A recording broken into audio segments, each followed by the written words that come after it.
Hey friends, it's been a hot minute since we've been online. A few weeks, I guess. And we are at the end of 2022. With that, this year we thought we'd do something a little bit different. It seems to be all the rage to have awards ceremonies. So we thought we would jump on that trend. And with that in mind, I'm really pleased that we're going to be joined by my favorite trendsetter and the coolest of cool cats, Victory Condition Gaming's one and only Mr. Doug Shoots. Hey Phil, thank you so much. This is How you doing? the first time for the Dark Orb Awards? Yeah. Wow, I'm honored Yeah. to be a part of that. Thank you. I figured there'd be well, number one, we probably need someone a little impartial, right? So that you can you know, heckle. We'll see. Let's It's also fun. bring on the chat here. So let's have a look here. Apparently we're getting a bit of echo, so I'll see if I can fix that on my end. Mohammed, Happy New Year. Happy New Year to everyone. Thank you so much. Happy New Year, everyone. Yeah, exciting times. It's been a really interesting year, and normally at this time of year we talk about the New Year's resolutions. I think we'll probably still do that in a couple of weeks, so it'll be a little bit after the New Year. Sure. But that's the way of things. Sometimes the scheduling is a little bit challenging, shall we say. But let's talk about what the Dark Orb RPG Awards are and how they came to be. So we have a Discord server. The link should be in the show notes, the comments down below if you're on YouTube, but I haven't put them on there yet, so you'll have to wait. if you're not already on our Discord, I'll get to that at some point whilst Doug is talking. Yeah, I think you're going to talk probably at some point. Maybe. We'll see. Maybe. But yeah, so we thought we'd just throw out a bunch of interesting questions and nominations, awards out to our patrons and our Discord members, and had that open for a couple of weeks with some very specific questions and a few suggested answers, but also a lot of free text. So I want to be really open that the things that we've got as winners, although some of those might have been suggested up front, actually anyone could put pretty much any publisher, any game, anything in there at all that they wanted to. This is a community awards, and I think there was only a couple of locked questions, and they're really about feedback for the channel for next year. So we rolled in questions. Doug, you've seen these, so I think maybe even you voted on this as well. I did. I submitted my votes for this. I liked there were some really interesting categories, some non-traditional categories, which I thought were fun. You do kind of, if you ever make trophies or something, I think you might have to narrow down the category names, because it'll just be like a wall of text. Yeah, there's a few of them that are a little long, but that's okay. I thought it was fun, and we'll yeah, I think it's gonna be a fun show. I can't believe that you think they're a little bit long. I think they're perfect. Some of them are multiple sentences, so it's okay. Only if you breathe. It's good, man. I like it. It's why be like everybody else? Have stuff that That's it. I hope you don't mind. I'm since I'm joining your show, and we sometimes do a top 10 list or a top we do some sort of lists for the year or the upcoming year. Yeah.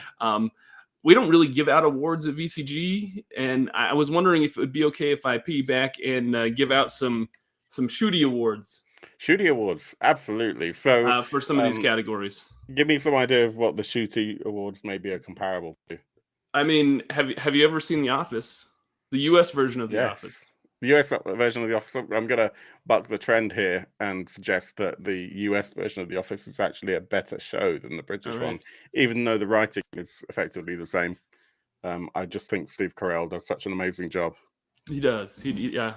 So on that show they have the Dundie Awards, and I feel like a lot of these categories are very, very similar to the Dundies.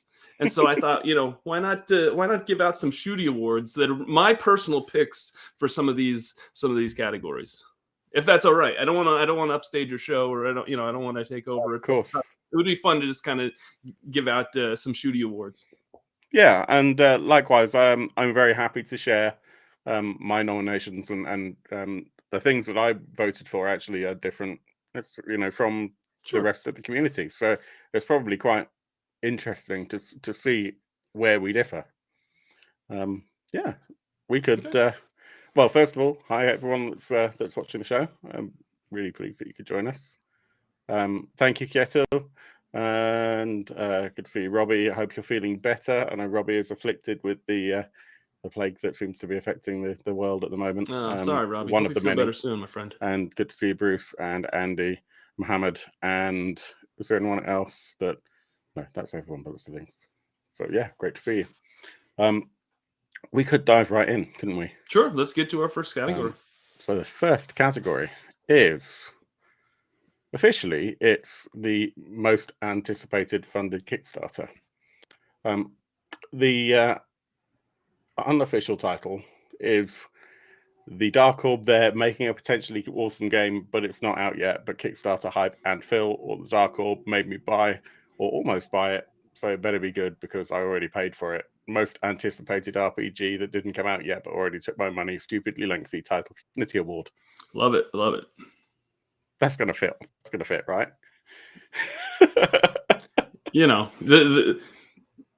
Anyway, yeah. Most anticipated funded Kickstarter, I think, is a good boiled down version of that. Do you happen to have the list in front of you as well? By the way, I do. Yes, I have. Cool. You sent it over to me, so I'm looking at it right now. Which awesome. It's good. It's good. So I guess we should start with the runners up and then hit up the winner. So the second runner up, if you like. So third place in our awards from the community for most anticipated funded Kickstarter. So they've already taken our money, but the Kickstarter's not here yet. Goes to Dark Orb Dragonbane Free League. Super good, super good. Yeah. I'm really excited for that game, and I'm excited. There's a lot of folks that are excited for that. I'm kind of surprised that this didn't get higher than this. We don't have a huge community. We don't have thousands of people in the Discord and that sort of thing. So the weighting is maybe a little bit more heavy. No, it's saying that. I think because of the fact that it just probably Kickstarted just a few months ago, and the fact that I would assume that a large portion of your community is UK based, so they don't quite have that We've got quite nostalgia. A lot of Swedes. What's that? We do have quite a lot of Swedes. Yeah, no, I realize that, but I think the fact that it just barely ended the Kickstarter, and I think the fact that it didn't come out yet, but they already took my money. I think that might have swayed a few folks that have maybe waited for a few other titles a little bit longer. Yeah, true. Do you have in front of you who the second? The first runner-up. The first runner-up is it's Old Gods of Appalachia for Monte Cook Games. This is I'm really excited by this one. It looks good. I don't think I've ever played Cypher System, so this will be my first foray into that, which I'm excited for. Yeah, I backed it, and I'll tell you right now, this was my number one pick. It was tricky. That in fact, I was torn between this and one other game. But yeah, there's so much good stuff on its way. It's not an easy one to go for. Yeah. But you know me, I love the kind of the tropes of the dark forests, the woods that are out to get you. I've been running Simbrim for years, and we'll talk about things that have come through the mail if we have time at the end of the show. But two things that arrived are very much about the dark forest that came through this week. Actually after Christmas, being Fearsome Wilderness and Trophy RPG. they both landed this week, and nice. yeah, that's right up my street. I just need to find the time to actually go through them. Ketil says Cipher System is great. I love Numenera and the Strange. I really like the concept of it. I still haven't gone through even reading the PDF. But yeah, my understanding with Cipher System is that basically your special moves, if you like, kind of come through artifacts that are single use. I don't know if that's completely accurate, but that's, you know, that I love that idea that you just got to use it because it's there sitting like a power up, right? And you just, you know, absolutely trigger it. Absolutely. And number one, this was a surprise to me actually, but our number one for most anticipated funded Kickstarter, it surprised me within our community really. Okay. Was Mothership Yes. V1. Yeah. Very good. Is late. Yeah, it looks really good. But yeah, I mean, everything seems to be late at the moment. But yeah, it's going to be great. I'm looking forward to actually having that in front of me because I have a bunch of Mothership stuff, but I didn't ever get around to getting that beta edition in physical form. So I went in at the $100 level for Mothership, and it'll show up at some point. And Andy says, yeah, Mothership. And Yoel is asking about your new digs. Yeah, I actually have a new studio. And we're kind of, I kind of use this side for non business purposes. So yeah, this is kind of the new setup. I'm just picking through what you've got behind you. Fortress Maximus, Astro Train. Is that the Victory Saber?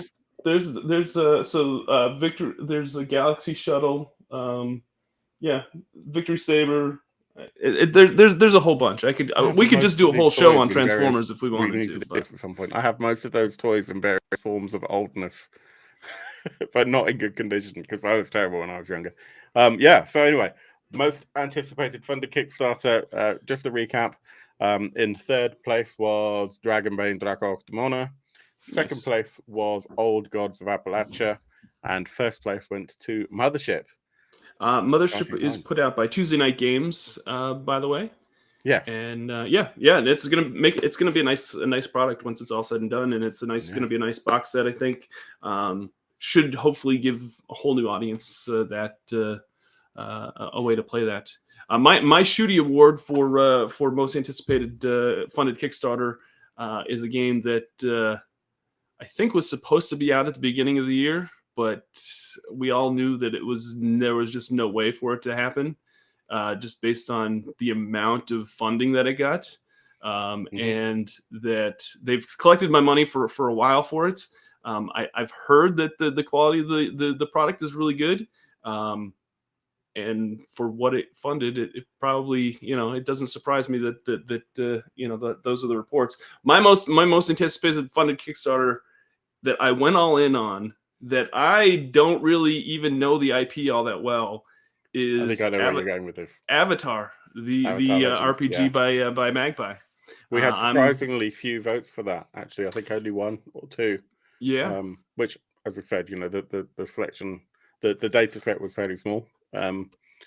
Part of my anticipation for Avatar is the fact that they did Root so well, I really, really like that game. If you haven't played a PBTA game yet, I would say play Root and see if you like it. And I think that's a great introduction, and I'm excited to see what they do with Avatar. I've got the PDFs. I just haven't read them because I got so much stuff going on, but from what I've initially looked through, it looks really, really, really, really well. I kind of give Magpie a really hard time about how bad their shipping can be in terms of they seem to consistently ship late. But I've realized, and this is me holding my hand up, I've realized that there are other companies that I'm a supporter of that I just haven't turned a blind eye to. So it's not really very fair of me. And also, obviously, we have things like, I think we talked about this when Avatar was actually being kind of... it's a difference.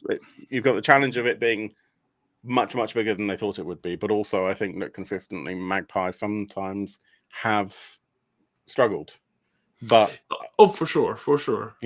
But they're not the only company. Yeah, it's hard to, especially with a game like Avatar and how it just blew up.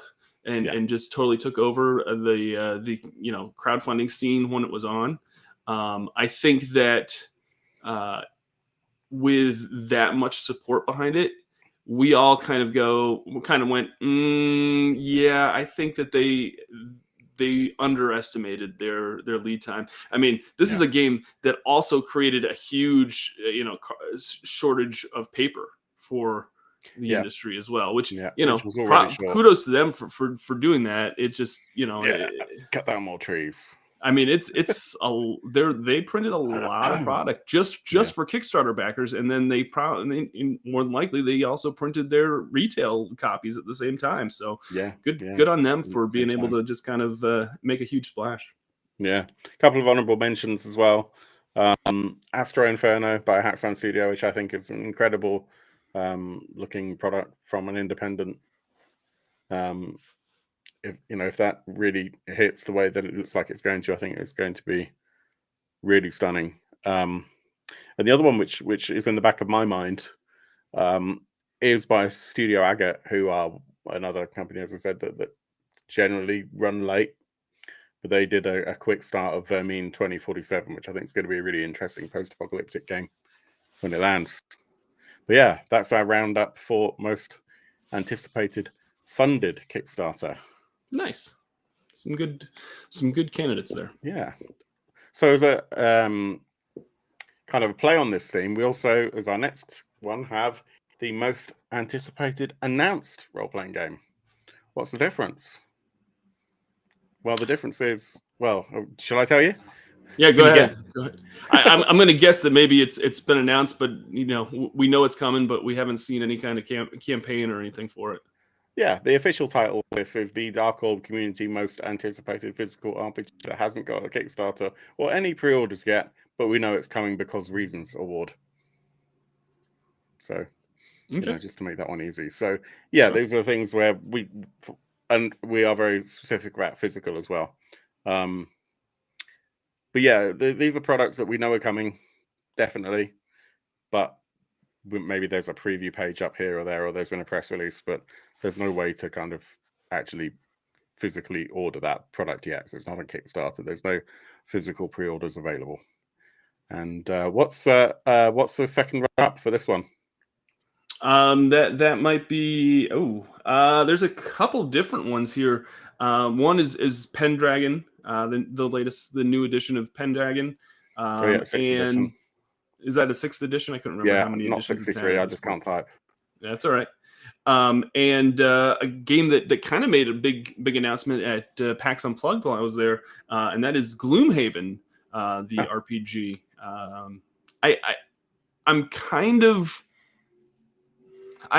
I'm kind of curious as to how that RPG is going to work, though, because it's just card based. Because they want to keep it kind of in theme with the board game. I don't know. I don't know if there's a mass market appeal for this game. So I'm curious to know if people that don't play the board game, are they going to be excited about the RPG as well? So yeah, I know some of the people that are behind the Gloomhaven RPG, so I'm excited to see what they put out, and I know it'll be a great product. I'm just curious as to how much of the market share they're going to be able to grab that aren't Gloomhaven board game players. And Gloomhaven as an RPG in a box is not a thing because it is basically a strategy game. It's a card management game with a kind of story wrapped around it, and that's why I don't get on with it as a tabletop game, because it's just not what I was hoping for. My fault. I didn't really understand we didn't really understand exactly how non-role play it would be when we bought it. But it's a great game. Yeah, everyone loves it. It's terrific. And excuse me. Interestingly, technically those two games were actually tied in 4th place, because the 3rd place was kind of no opinion / all these games suck. So I think there's a lot of people who don't really necessarily look ahead and are just thinking about what's available now, which makes sense. Yeah, I mean, says, what is Gloomhaven getting an RPG? Nope, not excited. Too much like Warhammer and Symbaroum in tone, so I don't need one more. Yeah, I think it's going to be really interesting, and I do think that card-based role-playing games are interesting. The last one I played was Necrobiotic, and it was fun. It was different. And Savage Worlds obviously uses cards a lot, but I still like throwing math rocks. Yeah, I think the majority of the industry does. Yeah. So it's gonna have to do something really unique in order for it to, I think, catch an audience outside of the board game, fandom that it already has. Yeah. The second place for most anticipated announced role-playing game is Free League Publishing's The Walking Dead. And I've got to say, when it was first announced, I was really disappointed and unimpressed because I feel like Zombies is a bit 5 years ago. Then I really started thinking about it. And I must confess, I also spoke to a couple of people at Free League, one person at Free League to be more accurate, about the project.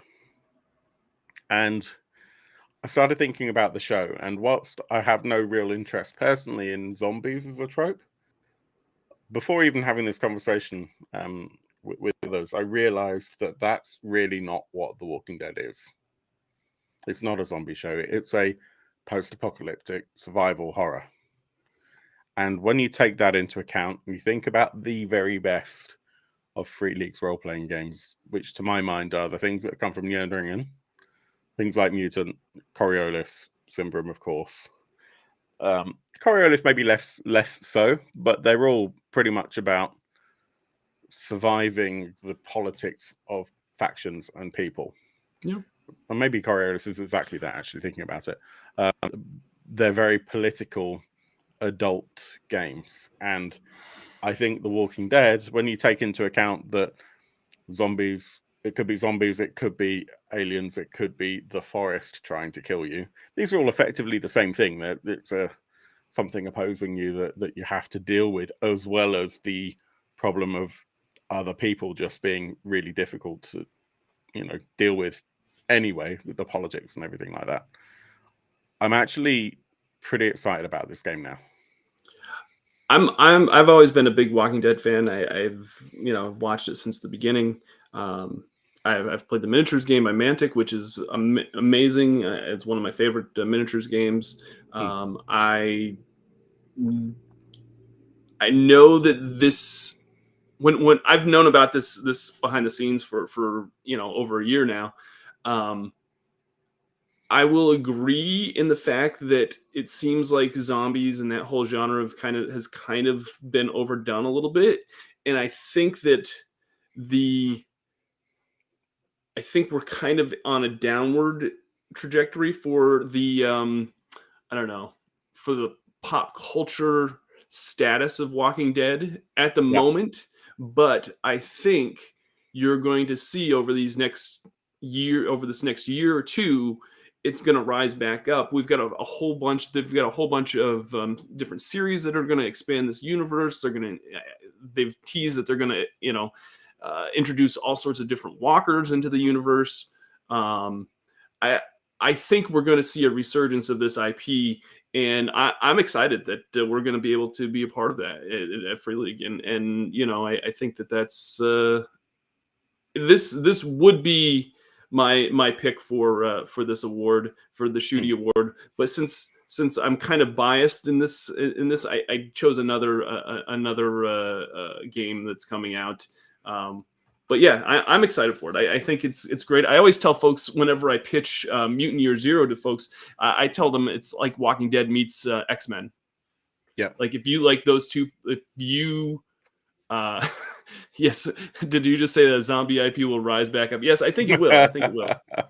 I missed that. Yeah, I'm excited. I think this is going to be a really great.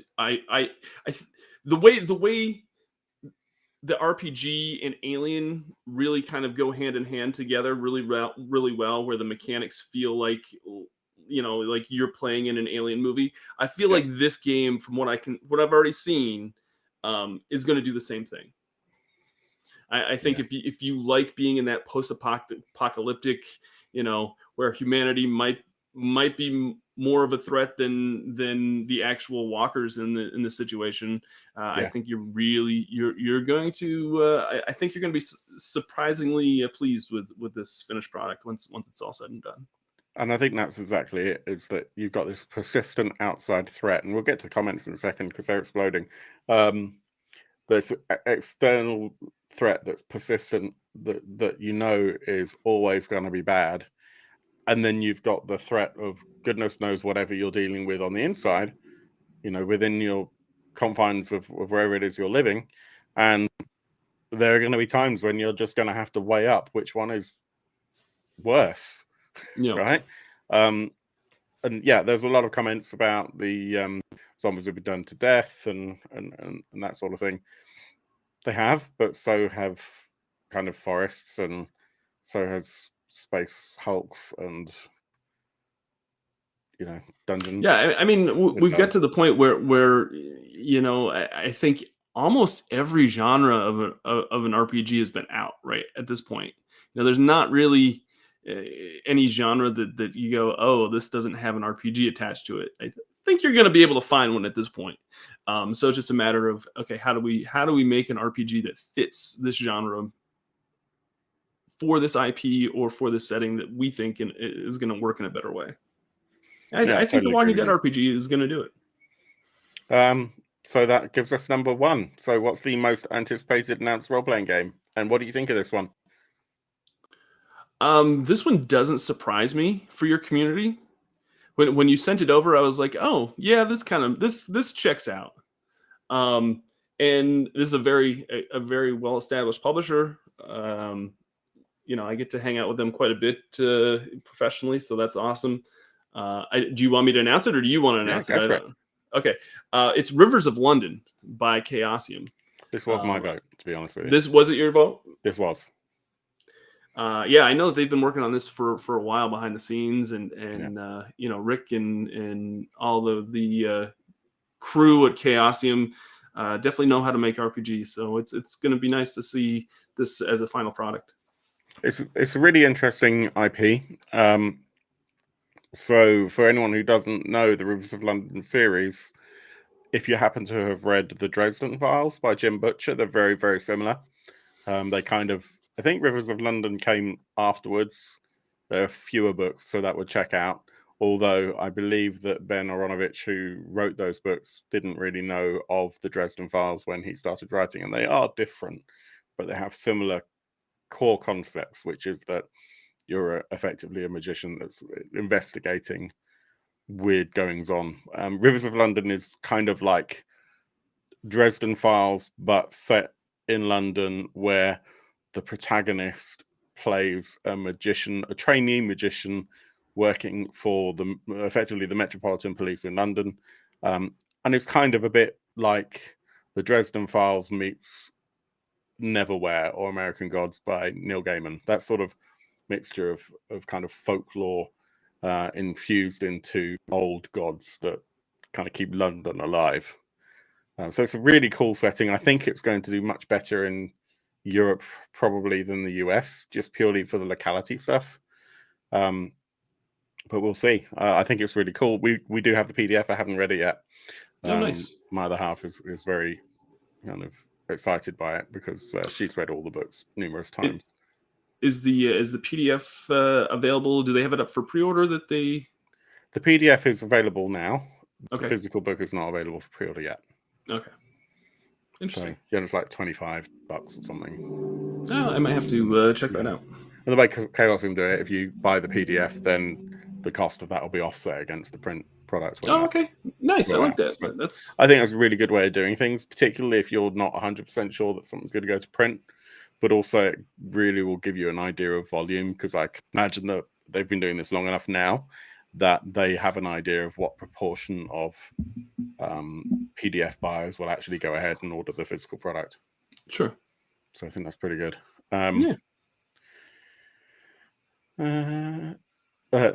Bruce says, how about CSI Hogwarts to describe it? Yeah, that makes sense. Okay. Rivers of London doesn't do it for me. Awesome for the fans of it. Like the idea, but not too sure about the system. Yeah, so it's running Call of Cthulhu 7th edition. We Gotcha. do have plans to get some Call of Cthulhu to the channel, hopefully next year. There have been some real life challenges that have kind of delayed it. We were hoping originally to get that done this year, but things happen. Nice. Life takes priority. Yeah, that should be fun. And if we've got spaces available, then we'll be calling out to our Discord community and our patrons to fill those slots. It'll be good. Go on. The Shooty Award. The for Shooty Award for most anticipated RPG. Like I said, The Walking Dead would definitely be my pick, but since it's kind of a homer pick, Yeah, I can't really do that. And this might surprise a few folks. It is the Assassin's Creed RPG from CMON. I'm kind of curious. I'm not a big Assassin's Creed guy, but knowing the team that's behind it, and I've already kind of got some behind the scenes looks at it. Was any of this developed by any of the people that were with Two Little Mice, or did they all go back to being independent? Two Little Mice is so. There was a couple different teams that kind of went with the CMON press or whatever. I don't know what they're called for publishing or whatever. And Two Little Mice kind of just decided to do their own thing. There is another group of guys, and I don't want to I won't want to name names, but there's another group of gentlemen that have also just stayed on board with CMON, which I've been able to see some of the stuff behind the scenes. So I'm excited for it. Like I said, I'm not a huge Assassin's Creed fan, and I don't know how well that's going to translate to an RPG. But I'm curious. I'm now that I've seen a little bit more, I hope people get more excited about it once more details are out about it. If I haven't looked into the politics of what happened there, but if it's the names of people who kind of came on board when the 2LM's CMON thing was announced, then that's kind of cool and pretty big. So definitely worth checking out if you're watching and you're curious to know who's involved in the Assassin's Creed RPG. Have a look at the names. They'll be available probably on the Google machine if you look hard enough. And if they're who I think they are, then that could actually be definitely, I agree with Doug, something to watch. Yeah. I'm excited for it. Yeah. Speaking about exciting things, we did ask some questions of our community about how we can improve our channel. And one of those questions was, what is your favorite show type? So we've got a few different shows that we do. We've got Kickstart Your Weekend, which actually started live over on Victory Condition Gaming as the Friday fill-in. So thank you, Doug, for helping me to spend other people's money for several years, and much of my own. We also have the Friday After Party, which sometimes is just a Friday party where we just hang out. And what else? We've got interviews, actual plays, and we also suggested a few other types of show as well. And so we should probably talk about the community favorite, the Dark Orb show type. There we go. I love it. Yeah, no, I mean, as another content creator, it's always good to kind of reach out to your community and see what they would like to see more of on your show, and so I think this is a smart category to have for you. It was quite an interesting one as well. We also had some ratings which we went through, and they were actually just generally heartening. Rating out of 5. A couple of shows where a couple of people rated as 2s, and the feedback on that was generally, I just don't watch this particular type of show. But it was different people every time. From what I could tell, most of the questions were anonymous, but on a couple, some you could leave your name if you wanted to, so that we know who kind of given constructive criticism and stuff. But generally speaking, everyone seems to consistently like the shows, which is good, but I guess that's why you're here. But when it comes to the bear with me, I've just realized that there's a mistake on my sheet here. When it comes to these show types, we've got some really good data. And the first bit of data there is the, if you like, third place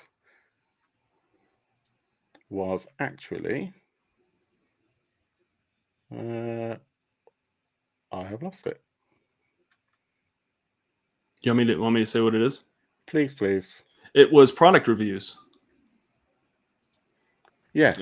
Yeah, and that's always I think a staple to content for a show like this, and for I think that it's always good to kind of give your thoughts as to what maybe a product does really well, maybe some things you wish maybe kind of did a little bit differently, and then sometimes people disagree with that, and that's fine too. I mean, it's just I think that's vital for it's whenever you create a product, you're never going to create a product that's perfect for everybody, like for no matter who picks it up. So I think having episodes where it just kind of gives you an overall, hey, this is what I think of this, and this is what I really love about this. What I wish they kind of changed. I think that's good to have, because sometimes companies even take notice of that. Absolutely. I totally agree with you. And that's the most requested. I've worked out what went wrong with my spreadsheet. So this category is actually a mixture of what your favorite types of show were and what you want to see more of for next year. Yeah. So that is where I was confusing myself. I've been looking at Excel for hours, so forgive me. But yeah, so product reviews, we haven't done very many, actually. Very, very few. The reason why I tend not to do them is because it can become very easy to nitpick. Yeah, absolutely. I mean, that's a challenge. But yeah, it's also very easy for me to evangelize over things that I think are really awesome that right, maybe not everyone else will feel the same about. And that's really what Kickstart Your Weekend is, to be fair. It's a review of a Kickstarter that I think is cool. Yep. So yeah, we can do more of those, and we'll start those at some point in the new year. We'll pick something and go through it. It does also mean that I have to read things, which is, as we know, a challenge. I just don't read ever. No, not quite strictly. The next favorite, so like the second place for most requested and community favorite type of show is interviews. Yeah. So we had some great interviews over the last year. We had a couple actually in the field at UK Games Expo, and a couple that didn't work due to technical issues. Me.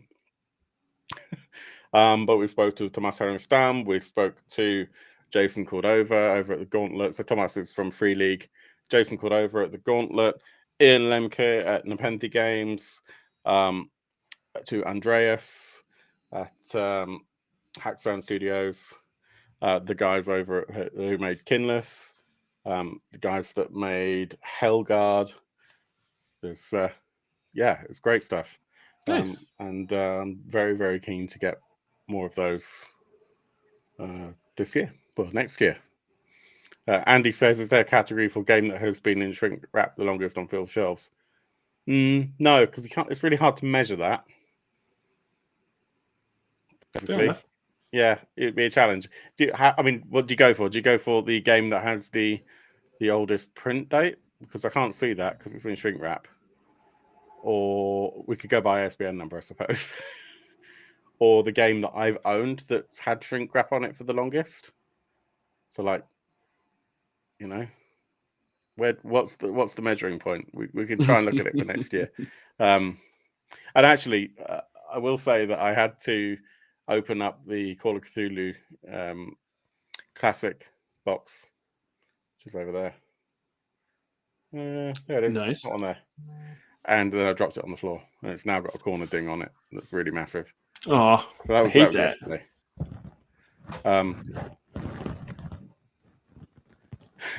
Sorry. Jay says, I feel called out by that comment from Andy. And yours, I think yours behind in terms of most anticipated. I'm not going to bother trying to pronounce that because the SJ is going to kill me.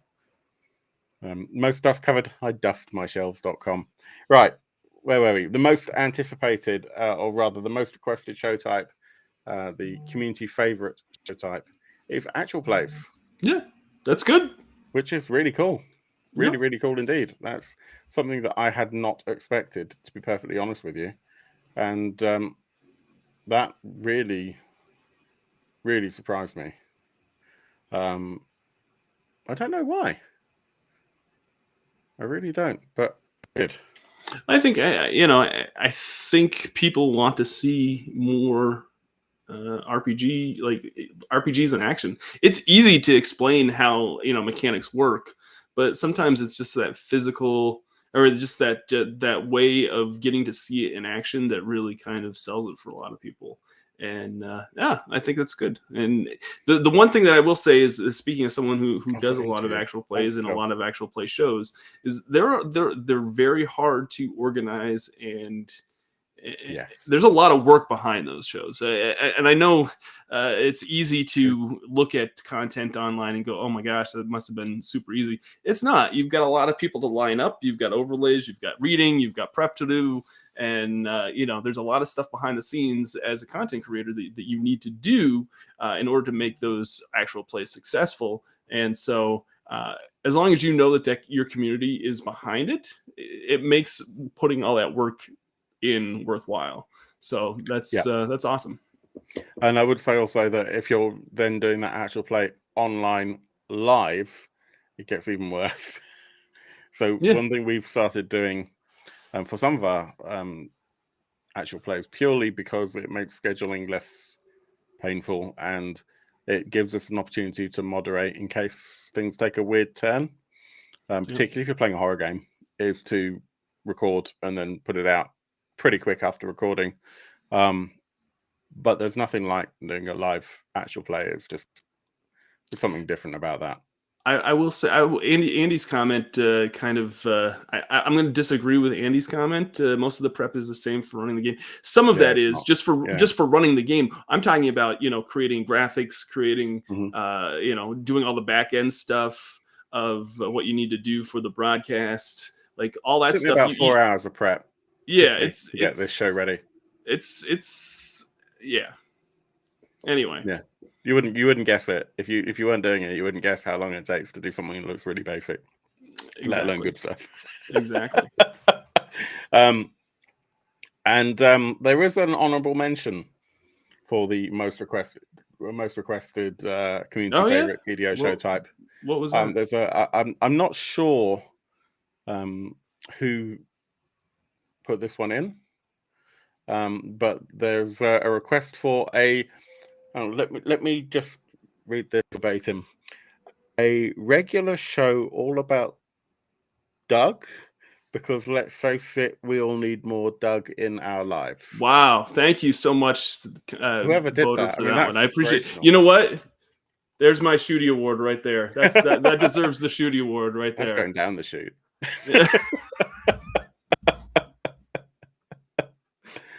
I mean, to be honest with you, there are plenty of regular shows all about Doug. Oh my God, there's too many in this world already. And they're all great. Way too. I don't know about that. Well, most of them. Some of them. I don't know about that, my friend. I've been a participant of pretty much all of them, and I can vouch that they're not great. Sometimes you even show up. Sometimes. Alrighty. The next topic is the Dark Orb Community Award for the best excuse to lose 4 hours listening to a bunch of weirdos making stuff up. That's also known as the community favorite, the Dark Orb actual play. Nice. Do you want to head up with second runner-up was Dungeon Crawl Classics with the GM of Zach Brady. Zach Brady. Yeah, Brady. Sorry, Brady. Judge Zach, that real quick. Our Australian powerhouse. If you've never seen any of our actual plays with Zach, then you are completely missing out. He plays plays it loose and very fast with the rules, and is about just having as much mayhem as possible on the table. That's been our regular campaign for Dungeon Crawl Classics, although we have hit a bit of a stumbling block with me going on vacation and people getting COVID, and now he's gone home for a couple of weeks, but we'll pick that back up in January. So well done to Zach. Absolutely. That was it's been a really great campaign so far, and we're looking forward to more of that in the future. That normally goes out on TikTok, and then on Twitch, and then we bring it over to YouTube once the campaign is finished for each kind of story, if you like. So at number 2, goes to, I'm just going back to it, Monster of the Week with Chris Davies. So we had our one shot of Monster of the Week. It was great fun. And yeah, that was part of our Orbtoberfest.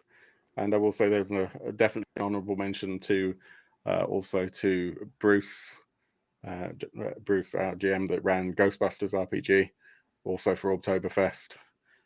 And I will also drop that out for our patrons, and we'll announce the winners later on, or possibly in the party afterwards, if we have time for the after party, which will be on Twitch.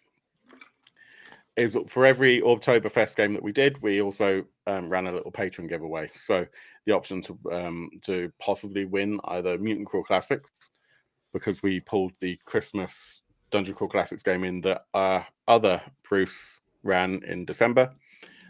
Cult, because Cult is a Powered by the Apocalypse game, and Monster of the Week is Powered by the Apocalypse. And 90 Minutes of Mayhem, which is like a little zine RPG, all about action movies from the 80s, which of course Ghostbusters is very much in there. So we'll talk about which patrons won those later on. But yeah, that was our number 2 win for the community favorite, the Dark Orb Actual Play RPG. And excellent. I know what number 1 is, so I'm going to hide under the table, and I'll let Doug announce it. Number 1, the Dark Orb Actual Play RPG was Viewscream with GM Guru Phil. I'm genuinely really humbled by that, because it was a hard game. We didn't run that one live. There was a lot of post-production that went into it, so it was only like I think a 2-hour game or something, but it took like 7 or 8 hours to pull it all together, because I'm no kind of video editing wizard. But it was a lot of fun, really intense. I don't know if you've had a chance to play Viewscream yet, Doug. I have not. I think we should probably at some point schedule a game in with you in, because I think you'd really enjoy it. It's pure role play, no dice. You basically are thrown into a situation where you have a number of solutions to help other people. You're like on a starship on 4 different areas of a starship, so maybe bridge, weapons, engines, medical. And you are stationed in one of those places. You're trapped. Something has happened. You've got 3 emergencies that you need to resolve. And you can't leave the area and escape to the escape pod until those 3 emergencies are dealt with. You've got a number of solutions to help other players, but you know that some of those solutions won't work. And you have to beg other players to help you, but they know that some of their solutions won't work. And you also have like pre-written, like your connections to other people. So a bit like in the character sheets that you have for things like Tales from the Loop, where you have those relationships to other people. Like, the pre-gens might be, I think that kid's a liar, or I really fancy that girl, or whatever. It's that sort of thing. You have specific feelings about other player characters. So there's a lot of bartering and a lot of kind of double dealing, but it's really fun, really dark. Very cool. Really great. Yeah, we'll definitely do more of that. It's just a really, really fun game. Thank you, everyone. I really appreciate that. And what have we got next? Most anticipated Dark Orb Actual Play RPG for 2023. I think this is a good one to put out there, just so that way your community kind of lets you know what they're hoping to see in 2023, and that's like another really great category to put out for your community. Yeah, the results were super interesting. Yep. In that we don't really have a third place. I think that's good, though. I think that the fact that you have so much interest in so many different games is good. There's one game that I'm like, I don't know if I would put that at the top of my priority list for 2023. But I think everything else, yeah, definitely. I think you should definitely have on your show at some point. So what's in what are our? So we got 3 games that are basically tied for second place, right? Yeah. So what's the first one of those? Call of Cthulhu. Yeah, we I'm said earlier on. You haven't done Call of Cthulhu on the show yet. No, we haven't. That's It's on surprising. the list. I thought for sure you had. So that was that was a surprise for me. Yeah, it's been on the list for a while, and we've just had a bunch of scheduling errors. Really, not helped by the fact that I've never run Call of Cthulhu, so I'm waiting for my tame Swedish GM to have the opportunity to do that. So no pressure, Yoel, but you know we love you, buddy, and we're looking forward to you taking us to insanity and beyond. But no, it's going to be cool. Really excited for that, and it will happen when it's right. And the reality is that we're role players, and when you're playing something that's horror, you have to be ready to kind of throw yourself in. Sure. And it's not a relaxing experience for anyone. No. And the second tied game was Mothership. Yeah, which again, totally in theme with your show, and especially with the new box set coming out, I think that'd be perfect for 2023. Yeah, Mothership's such a great game. I've only played it, I think, once, but I really did enjoy it a lot. So that'll definitely make its way to the channel at some point. I think that you probably even know somebody that would probably run it for you if you really asked nicely to Eric. I think he would probably. Yeah, I think that would be great, and we'll also let you know if we can get scheduling. Then you and your horde of crazy role players are always welcome. Andy also says he wants to run Mothership, so there might be a GM off. Nice. Well, I mean, you could do multiple sessions. That's the great thing about Mothership, is it's perfect for one shots. Exactly that. What was the third tie? The third one, which I'm not going to knock it too much, but it's just because it's kind of they've announced that it's ended, that they're not going to put it out anymore, and that is Degenesis. Degenesis is a fantastic RPG. It's beautiful. It's brutal. Again, it's one of those games that I think fits really well with the Dark Orb, but since it's not going to be highly available and it's not going to be, it's kind of a dead RPG. For me personally, knowing it as a content creator, I wouldn't put that high on my list for 2023 if it were me. But if your community is demanding it, then it's good to listen to them and maybe have a session or two on the show. It's a tricky one. And I think it's one of those games where actually doing the campaign would be really fun. But it's not going to, if we're looking at it as a creator, it's not going to necessarily pull that many new people. Right. But there are people who love Degenesis. It's got a real kind of family around it. So if we're looking purely at the numbers, then it's kind of got pros and cons. Yeah, absolutely. The number one most anticipated Dark Orb actual play RPG for 2023. This actually kind of was a surprise for me, because I I feel like it's okay. I'm waiting for the buzz to die around this particular thing, and it's not gonna, Phil. It's not gonna happen. I'm telling you right now. As someone that sees it firsthand, there's so many iterations of this game. This it's amazing how many people this game has kind of introduced to the whole indie RPG market.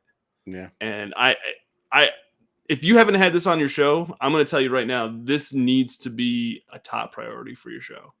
And we are, of course, talking about My Little Pony. My Little Pony, the RPG, coming from Renegade Games. Yeah. No, it's not. Come on. We're talking about, and yes, we have had it on the show, although not for at least 18 months, probably. Yeah. It's Merkborg. Morky Borky. Yeah. Merkborg. When a game system also inspires other iterations of RPGs, it's a hit. Like, that there's a community behind it, and Morkborg, and now that I've gotten to see the Stockholm Cartel guys and hang out with them on a personal level. They're so Like, I can lovely. see why this is such a huge hit. Those guys are just sincerely amazing people. Like, they're so much fun. They're great. Like, would they be the typical people that I would normally hang out with? Probably not. But getting to know them and seeing, but again, Morkborg wouldn't have probably been my first choice. Like, when I first saw it, I didn't think that would be something that would be up my alley either. And I'm telling you what, those guys are super talented. They're super artistic. They're super kind. They just want to make cool stuff and have people enjoy it. And how can you not get behind that? It's the most community RPG that you could possibly get as well. Like the licenses just go do stuff. They've not made any bones about the fact that when they printed the first book, they took nothing in terms of profit. It all went on making the book as awesome as they could possibly make it. And that shows. If you've ever held the physical Morkborg book in your hands and flick through it, screw the PDF. PDF is nice, but no, the actual book, it's just mind-blowing. And everything that's come since then. So honorable mentions Pirate Borg, obviously Cyborg, Death in Space, Vast Grim, Duckborg. You know, there are so many. And Orkborg. There's so many different things. In the comments, Yoel, I talked to the head writer of Cyborg, and he thought it could be used for running new mutant scenarios. Perhaps on with a Philborg, a doomed metal punk RPG about going to the Phil level.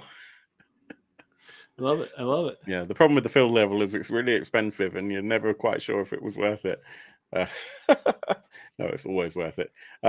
Bruce wants to know if Bruce asserts that you want a Care Bears RPG, really. I would. So you know what the funny thing is? I've pitched the Cartel guys my idea for a board game, and have I told you about this, Phil? This is going to be an exclusive for your show, by the way. Is it Borg? No, it's Sea Monkey Borg, where you basically play as sea monkeys in the apocalypse. So that was it for Doug. It was great to see him. No. Oh yeah, no, it's a thing. It's happening.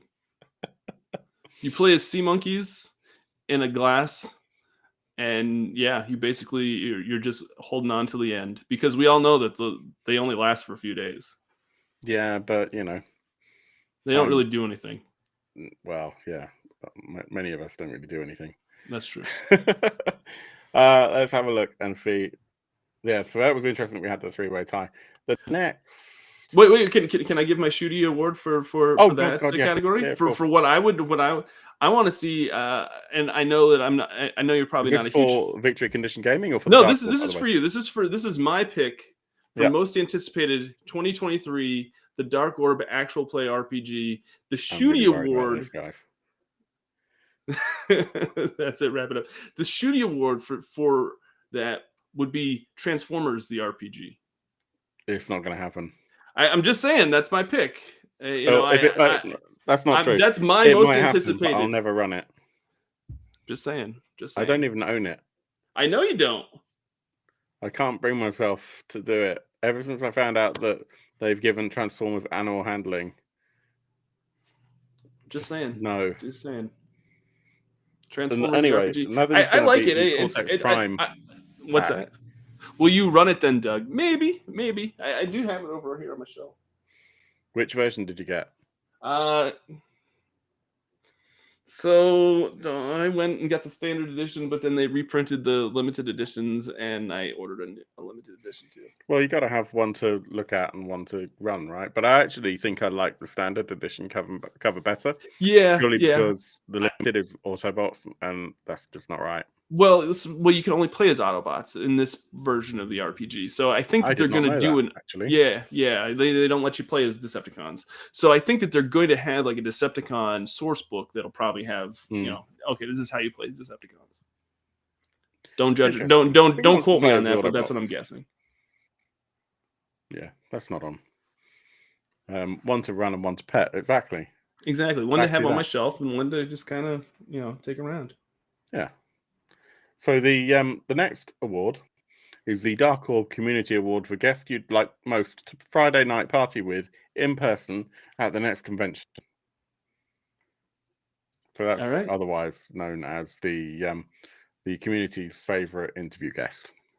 I'm gonna let you take over this one because I don't know these. I know one person on this list personally, so I'll let you kind of hold on to this one for a little bit.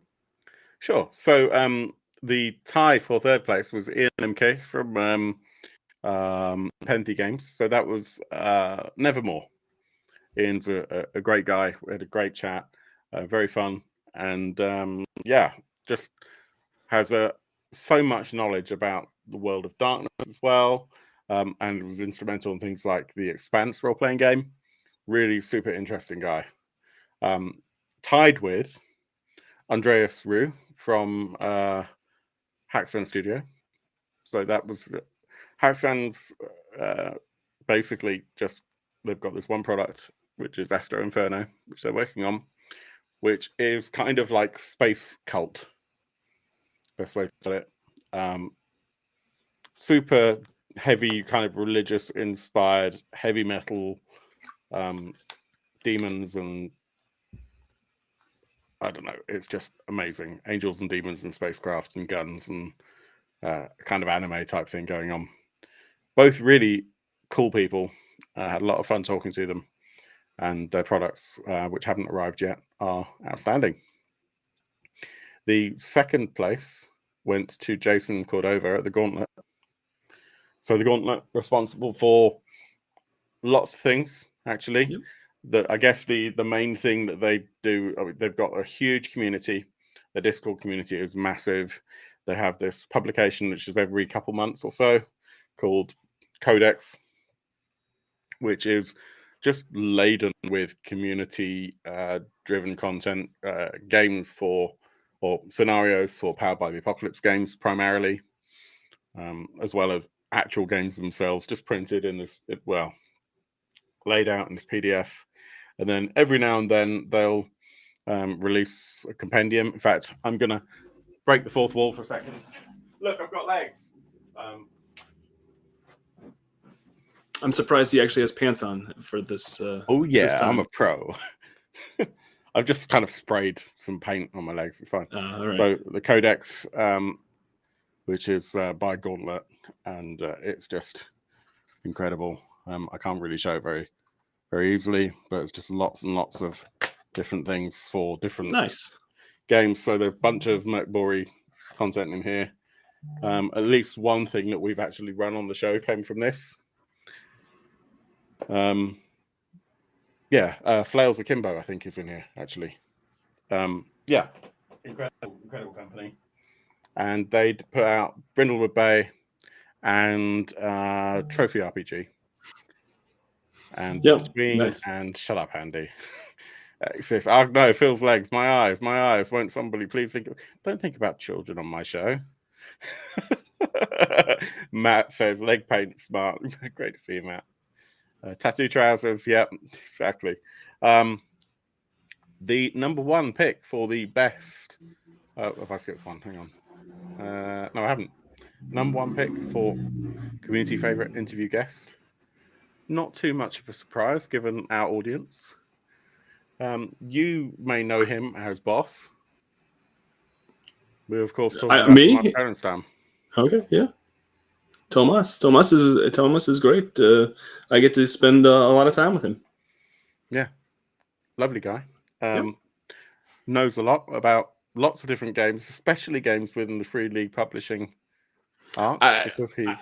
I'd argue that he knows a lot about other games as well. I think that he plays probably. I think he probably plays a lot more games outside of Free League than inside, to be honest with you. Yeah, well, he's a show off then. Yeah, he's one of those rare people who gets to play games and talk about them and work on them. Sometimes I'm lucky to do just one of these things. Yeah, so we've had a couple of interviews with him over the last 2 years. Most recently, we spoke about Dragonbane, Draco Octomana with Yoa, one of our patrons, who is frequently contributing. And we spoke to him about Blade Runner as well earlier in the year. So really valuable. He's really great. valuable. I just the whole team at Free League are just really passionate about gaming and putting really high quality products out. And yeah, it doesn't surprise me that Tomas is right up there. What does it say? You'd like to Friday night party with in person? Yeah.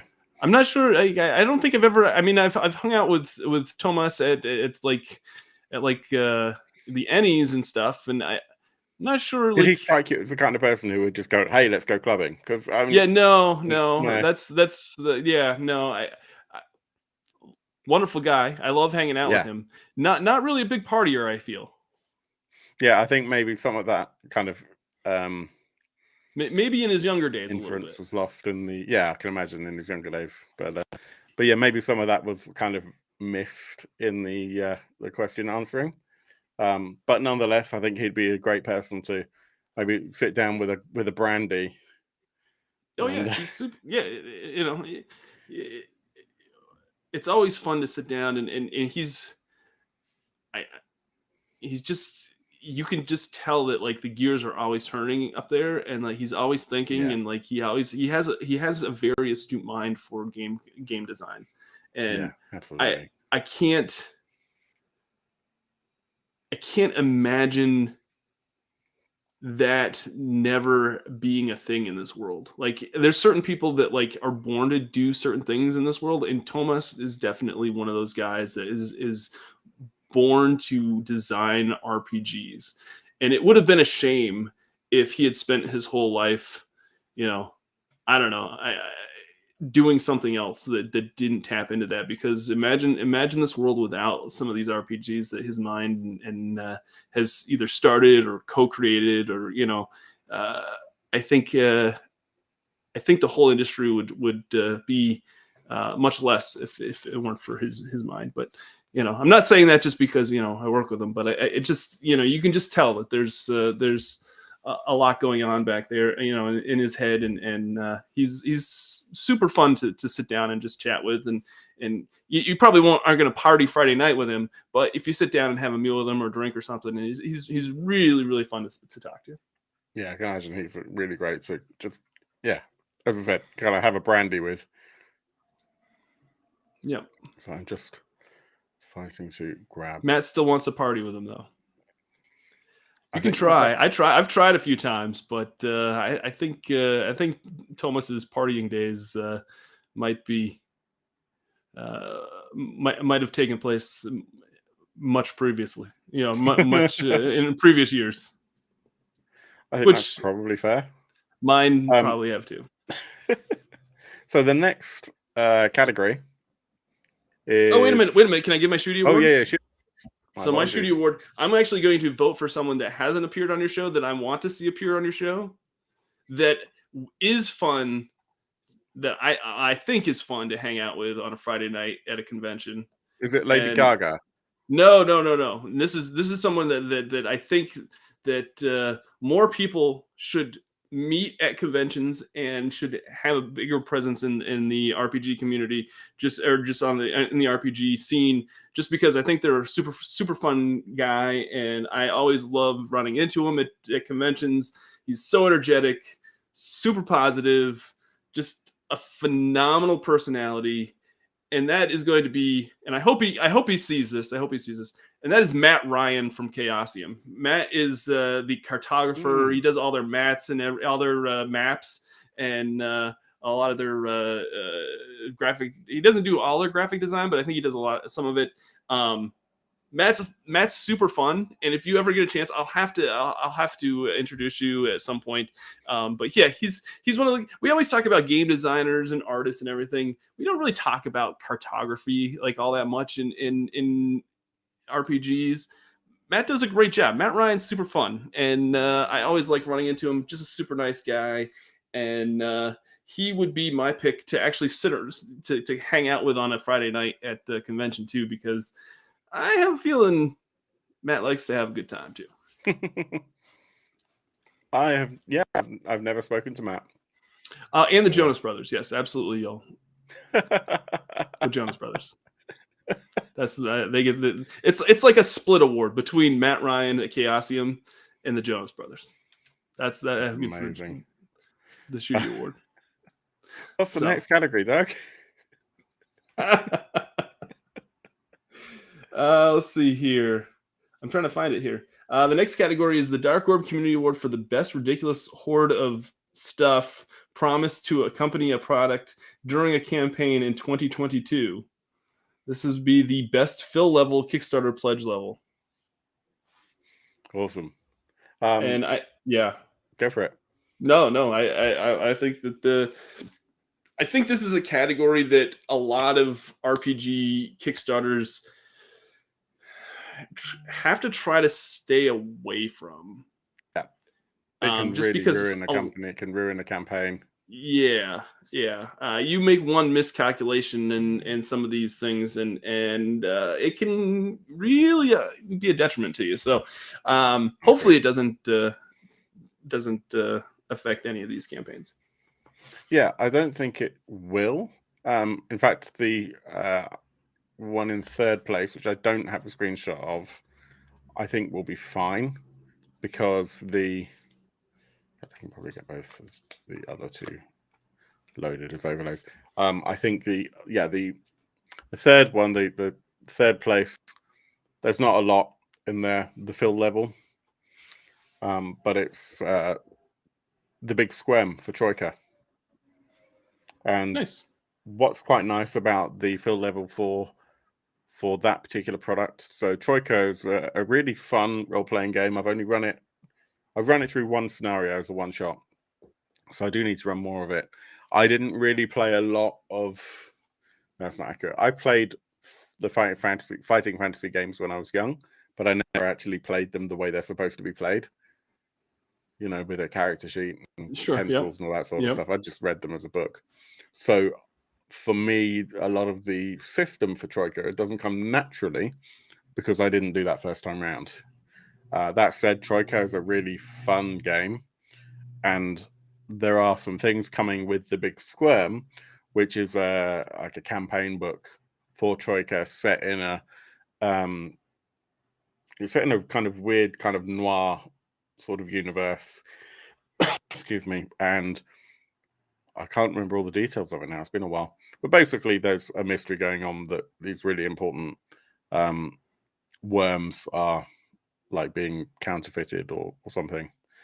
And what's interesting with the fill level of this is that it brings with it some things that have never existed before, which is initiative counters and a bag and a GM screen for Troika, which are things that are highly sought after. So for Troika, your initiative is tokens in a bag.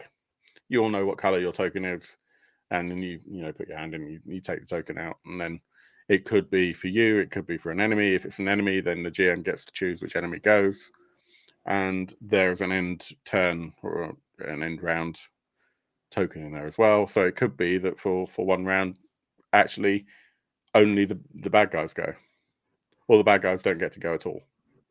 But of course, there might be things that happen every single time you just deal with that spam there. Every single time you have a new round, so you might have a counter going on. So it's a bit of a challenging one. It's a very interesting one. Excellent. What was the second runner-up? Was the second runner-up is The Zone RPG. The Zone RPG, yes. I'm pretty excited by this, to be honest with you. This is by Rafael D'Amico, and I've not played it yet. The Zone already exists as a role-playing game that's an online game, and it's card-based, and I think the feel of it is a little bit like View Scream. It's kind of an existential dread in a post-apocalyptic world, and the fill level, which is not the level I backed at, unfortunately, because money. Sure. Looks like this.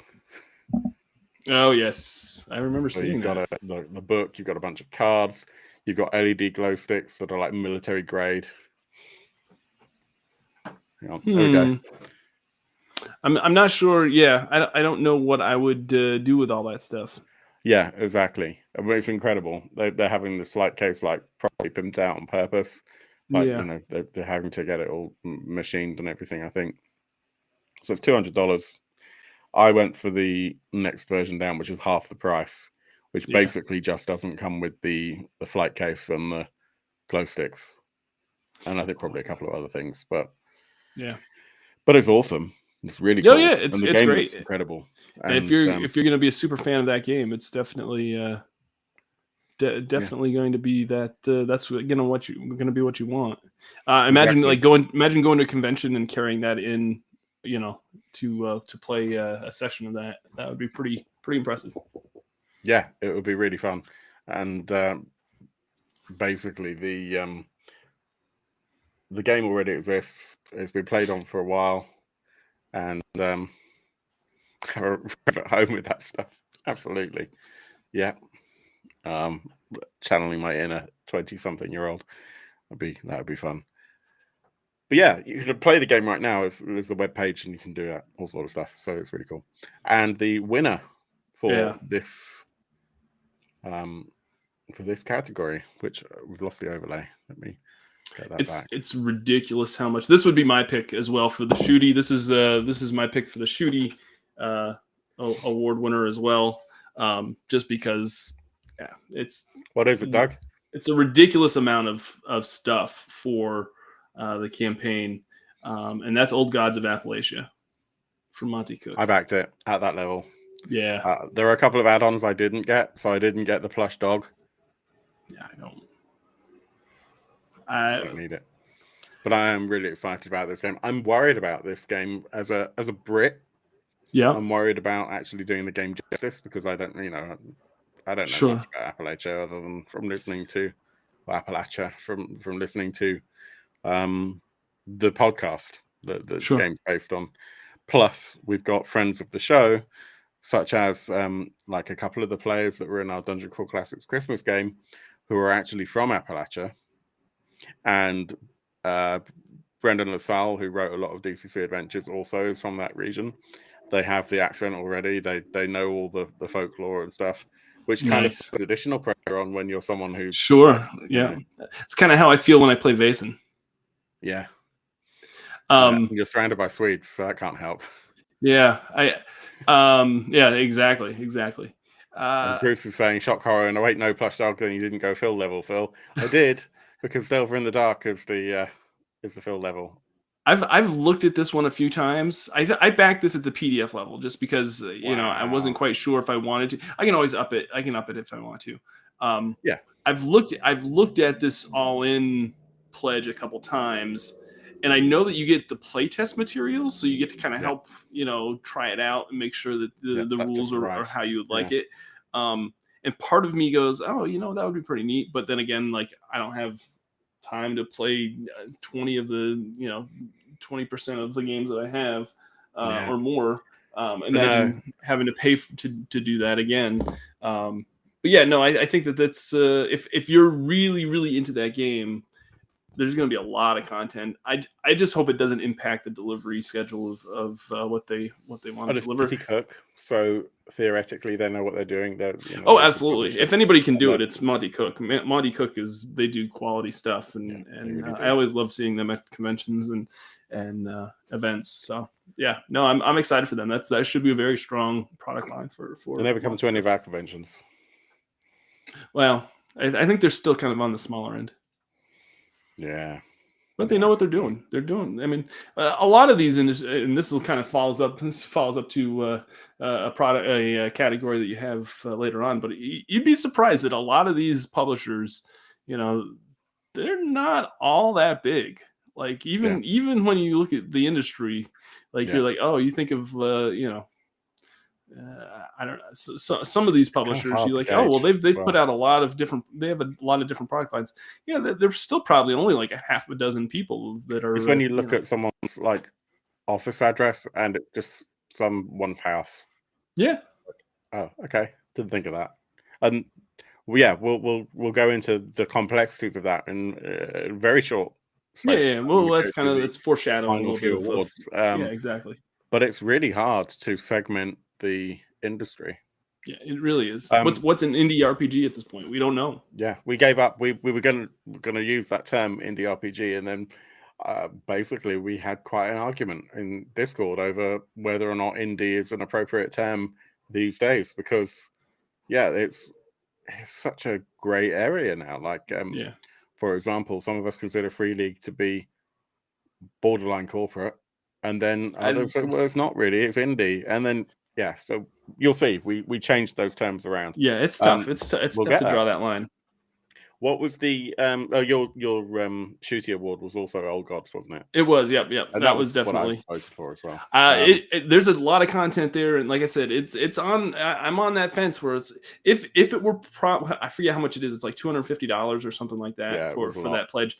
If it were closer to like the 160 price, I probably would have. I probably, like, you would have seen me put, buy it now, right? I would have given over all that for it. Yeah. The next category is actually super cool. Yeah. Really, really pleased to be announcing this one. We've been going for a couple of years now, and in that time, even this year, the YouTube subscription has doubled. So we've gone from 2 to 400, which is amazing. So thank you everyone that's tuned in, and your support is so important. And everyone that supports in whatever way you do, obviously Patreon patrons, you really help to keep the lights on. You have no idea how much your support helps, but also just the hanging out in Discord, heckling in the comments, all of this stuff just really helps to let us know that we're doing something that's of value. And it doesn't need to be of a lot of value, but that that you enjoy it. And I'm sure, Doug, you have the same in VCG. Oh yeah, we do. I mean, you have people that are just pillars of and it's I've said this, and even like Andy and Yoel and Sinjuro, like there's familiar people in this chat that you get to see over and over. Even if you don't see them face to face, you get to see them online regularly, and it's amazing. 5, 6, 7, 8 years ago, like these are people that like live in a whole other part of the world that I would have never been able to be introduced to, more than likely, in my lifetime. And to be able to, and you've probably, some of these people, and you need to, that some of these people you've met in person, some of these people you've just met online. It's really kind of awesome to know that there are people in our lives that we know that are because of the content that we make. And that's really, really special. That is, I don't really, I can't really explain it all that well. It's like, wow, how blessed are we that, we get to meet people that, have lived all the way other side of the world, that we wouldn't have normally. So anybody that comes on, and even in this chat and on any of the shows, I appreciate it, because man, I never would have thought about that aspect of things, starting out content creating, to be able to just getting those first 10 subscriptions, and even now, just for me, just getting 1 or 2 more is still such it puts a smile on my face even now, because it just shows that we're making stuff that's fun and it's going in the right direction. But it is such a team effort, and the community, you're so important to everything. Without the community, this show is nothing. And so this next award was a people's choice. There was no pre-filled selections. There were no radio checkboxes or anything. It was all free text, and it is the People's Choice Best Community Contributor Award. And I'm just going to scroll down to get to that on my screen as well. Yeah. Would you like to announce number 3? Number 3 is no. I don't want to announce number 3. That's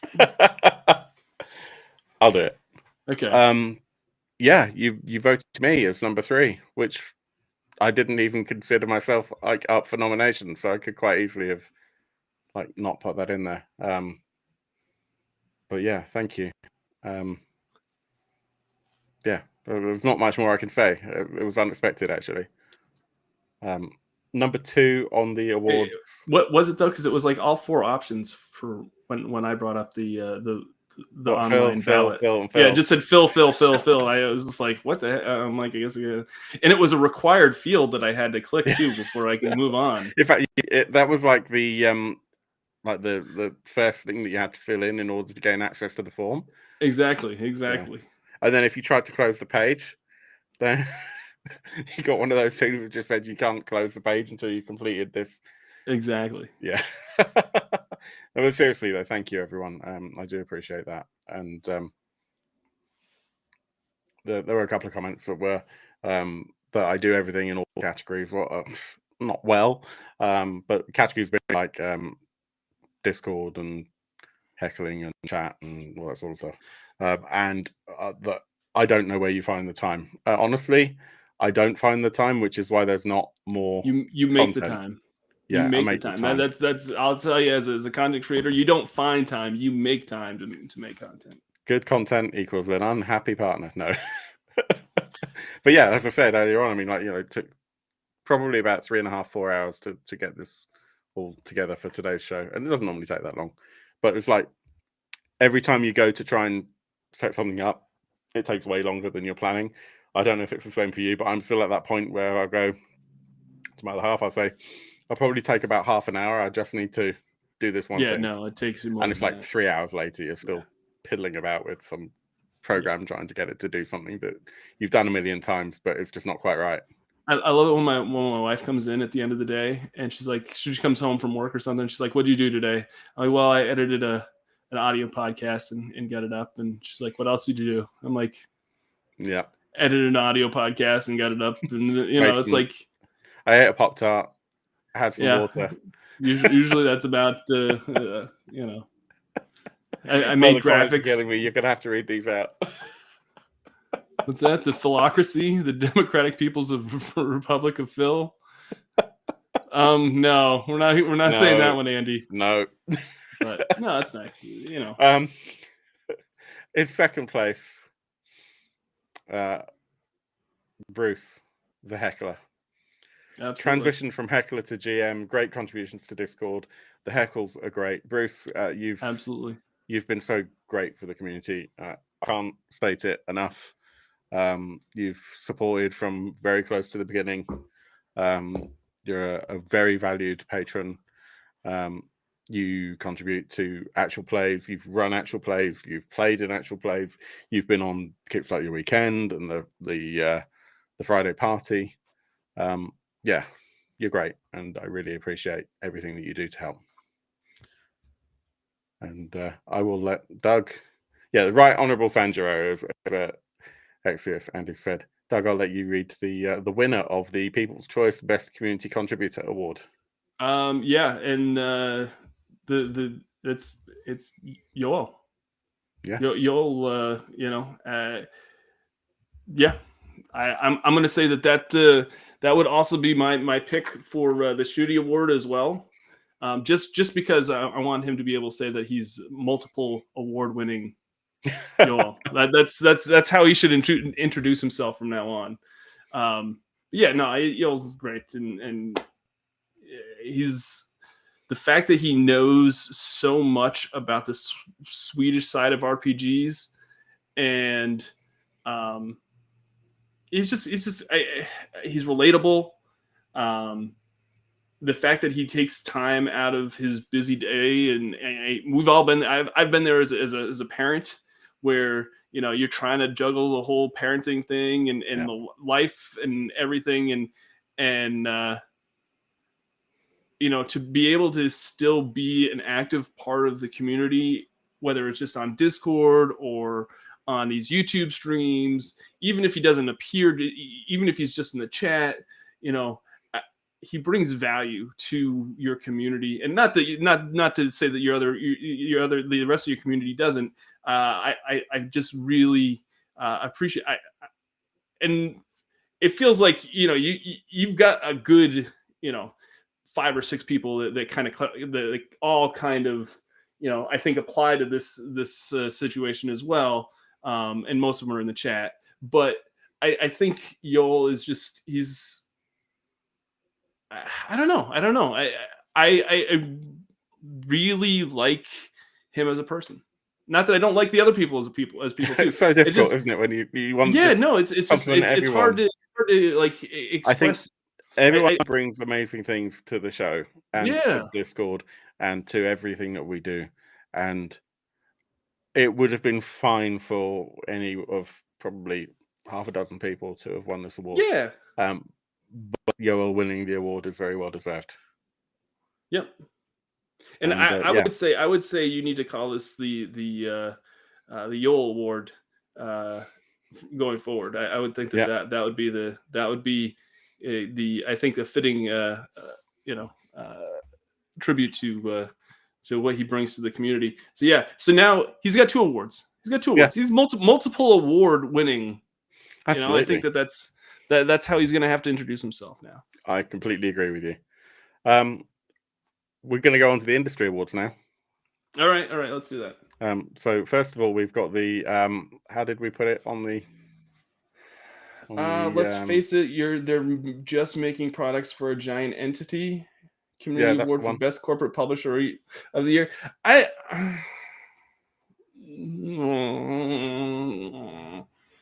Okay. It's a tricky one. Yeah, I feel like I feel like there's only one candidate in this that would qualify for this award. So I don't think. Yeah, I think that there's just pretty much, and I'm not saying that like they're a bad publisher or anything. I'm just saying that like there's only pretty much one candidate for this award in the industry the way it is. Yeah, and I would no doubt agree with you. So in terms of the way these were voted on, the second runner-up, 3rd place, goes to the Asmodee giant, their kind of studio, which is Edge, which is a tricky one. And I know where you're coming from. Big. I don't think they're that big. No, but they're contributing into Asmodee. So it's like the Asmodee RPG arm, really, isn't it? That's the challenge. But I agree with you that maybe they could be thrown down to the next tier. Yeah, and we look at Edge Studios, and they're fairly small from what I can tell. As an independent studio, yes, they are. Yeah, I mean they've got some very big IPs. Don't get me wrong. Yeah, but this is more about the size of the company that they're making for. But anyway, and then embrace a group above that, as opposed to being independent. I guess I don't see Edge Studios as. I mean, I guess then the same could be said about anybody that has an IP game that has to go through a big corporation. I don't know. I feel like there's only one legitimate candidate for this category, and that is your runner-up. And I think we all know who that is. You can say it. That's Wizards of the Coast. But it's not a knock on them. They know what they're doing, and they have that big D&D brand, and good for them. You can't say that the industry, the indie RPG industry, isn't better off because of 5th edition and because of what they established. I don't know, 8 years ago, and brought to market. Like, I think because of what they've done, it's just created this big boon for the RPG market in general. And you know what? Good for them. I'm I know that there's a whole lot of hoopla out there for what their next step is and what they're going to do, what their next few. But I see them taking D&D and making it a brand name, like entertainment, IP. And it's getting there. Think, and it was I think it's going to happen. And it was almost there before, and then it kind of got broken. But it feels like it's getting there now, and we've got Honor Among Thieves coming, which probably will be a perfectly adequate film. I think it's going to be fine. I think it's going to be great. Yeah. And yeah, I give D&D as a product line a lot of grief. I do, but that's not because I think it's bad. It's just not my. No, it's just not. I mean, that I'm overly excited about. Does it do a good job? Yeah, it does a great job. Yeah. Every D&D game wouldn't be as popular as it is if it weren't. Yeah. Exactly. Anyway. But I think it kind of says a lot about our community. The winner of this award, which was none. They all suck. I don't know if they like. I think it's hard to gauge. I think it's basically I hate D&D, right? Well, I think a lot of people go, you know what? I think we're at the point where 5th edition isn't the rule set that we want to play in 24/7. We kind of want to play other things, and there are other systems that are perfectly suited for other genres and other RPGs. 5th edition does not fit that mold for everything. So again, I feel like Wizards of the Coast, it's like Wizards of the Coast and then everybody else. So like, it's hard to say that, if you don't, it doesn't surprise me that a Dark Orb community that is very focused on independent RPGs and non-5e games would say, yeah, we don't really care about anything else in this and that, upper echelon of RPGs. Yeah, absolutely. Although I was kind of surprised to see that, given the choice of saying, well, actually, Wizards of the Coast are the best of the bunch, or no, I don't even want to give them a vote, that the majority of people in our community went for the latter, because it's not where I would have predicted that it went, which is fine. The next category is the best professional publisher of the year 2022. So there's some comments over there about us splitting it down to professional publishers and hobby publishers. Yeah. And it's tricky. It's really hard to actually find that line. We don't have full access to financials and that sort of stuff. So we actually did try and do that, but it's a bit of a guess and a bit of a kind of finger in the wind. And there's definitely going to be a couple of nominees in the hobby that are probably closer to professional now, because they've been so successful. Yeah. It's hard to like. Yeah. It's hard to draw that line as far as the industry is concerned. Yeah. So the professional, I'm just scrolly. Hang on a second.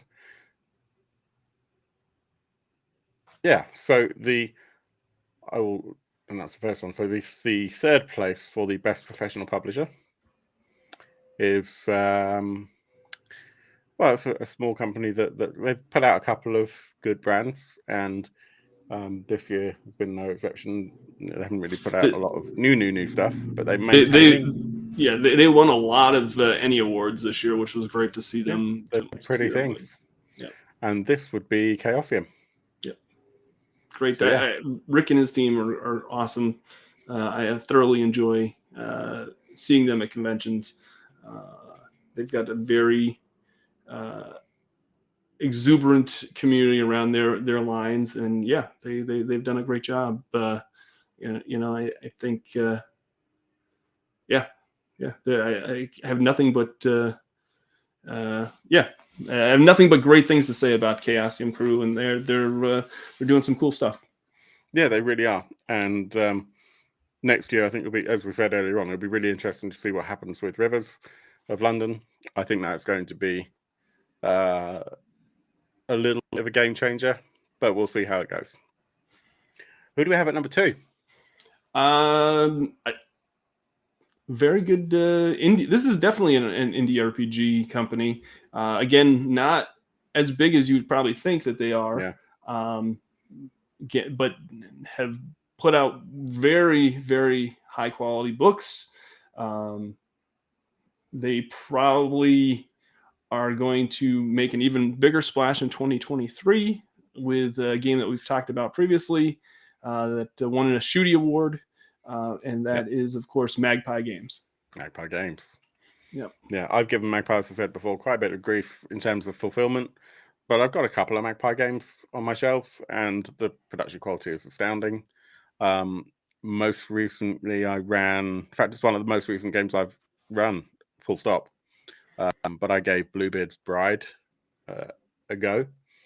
Very hard to run, but yeah, the quality of the books is just phenomenal. Yeah, it's and that's good. from 2017, so you know it's not exactly a new product.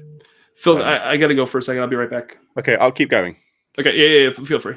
Okay, yeah. So I think Magpie Games, they've done some great stuff, and of course you've got things like Avatar Legends that we were talking about earlier, which was yeah, I was pretty critical about that because I was concerned that Avatar Legends would be a disappointment. From Magpie would be a disappointment for people who hadn't played role-playing games before because of their expectations for things to arrive on time. If it's your first Kickstarter, Kickstarters generally could be late, but Magpie tend to make things that are very late. That said, I think Magpie Games stuff is beautiful, and maybe it's not really their fault. I know that what they'd actually done was basically launch that Kickstarter when the product was nearly ready, not completely ready, and it was a case of waiting for production, which has been a nightmare because of COVID and other things, and running out of paper. You know, that kind of doesn't help. Okay, we should move on to number one on the list of Professional Publisher of the Year 2022. And I don't think this is going to be a huge surprise to our community. They've put out some incredible games lately, most recently Blade Runner. And of course, we've got Dragonbane coming next year, as well as The Walking Dead. Of course, talking about Free League Publishing, who win the Community Award for the Professional Publisher of the Year 2022. And actually, I've got a special guest from Free League Publishing to accept this award. Hopefully you'll can be very excited. We have the one and only from Free League Publishing's USA branch, Doug Shute. Oh, hey! Thank you so much for having me on.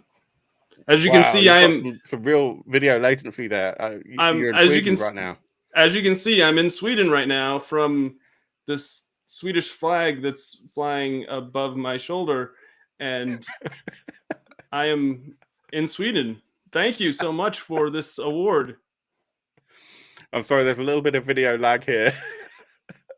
I mean, yes, I'm in Sweden, so there's going to be because I'm so far away. You're doing the Sweden USA relay. Thank you so much for this award. I appreciate that. That looks like it said that it was Sweden. That's the Swedish flag. Yeah, no, it is. Anyway, I just want to say thank you on behalf of Free League Publishing. There's no way that I should be accepting this award, by the way. And I've been put in this position a few times. At the Ennies and such, and each time there's just no way that I should be taking any sort of credit for what the team does, because there's just an amazing group of people, designers. Just the whole team is just awesome, and they put a lot of passion into their products and their games, and we're excited. Every time we announce a new line, it's exciting to see the community get excited about it. And thank you for all of the support that you give us, even online. We know that 2022 has not been an easy year for a lot of people. It wasn't easy for us in the industry. So we thank you that you're still behind us and understanding. And we're glad that we were able to put so many products on the market. Thank you, Doug. From here in Sweden. Yeah, thank you so much. It's been a real pleasure having you. Yeah, no, I'm Free League Doug. I'm so glad that I could be here for this session. I've got to go back to I don't know.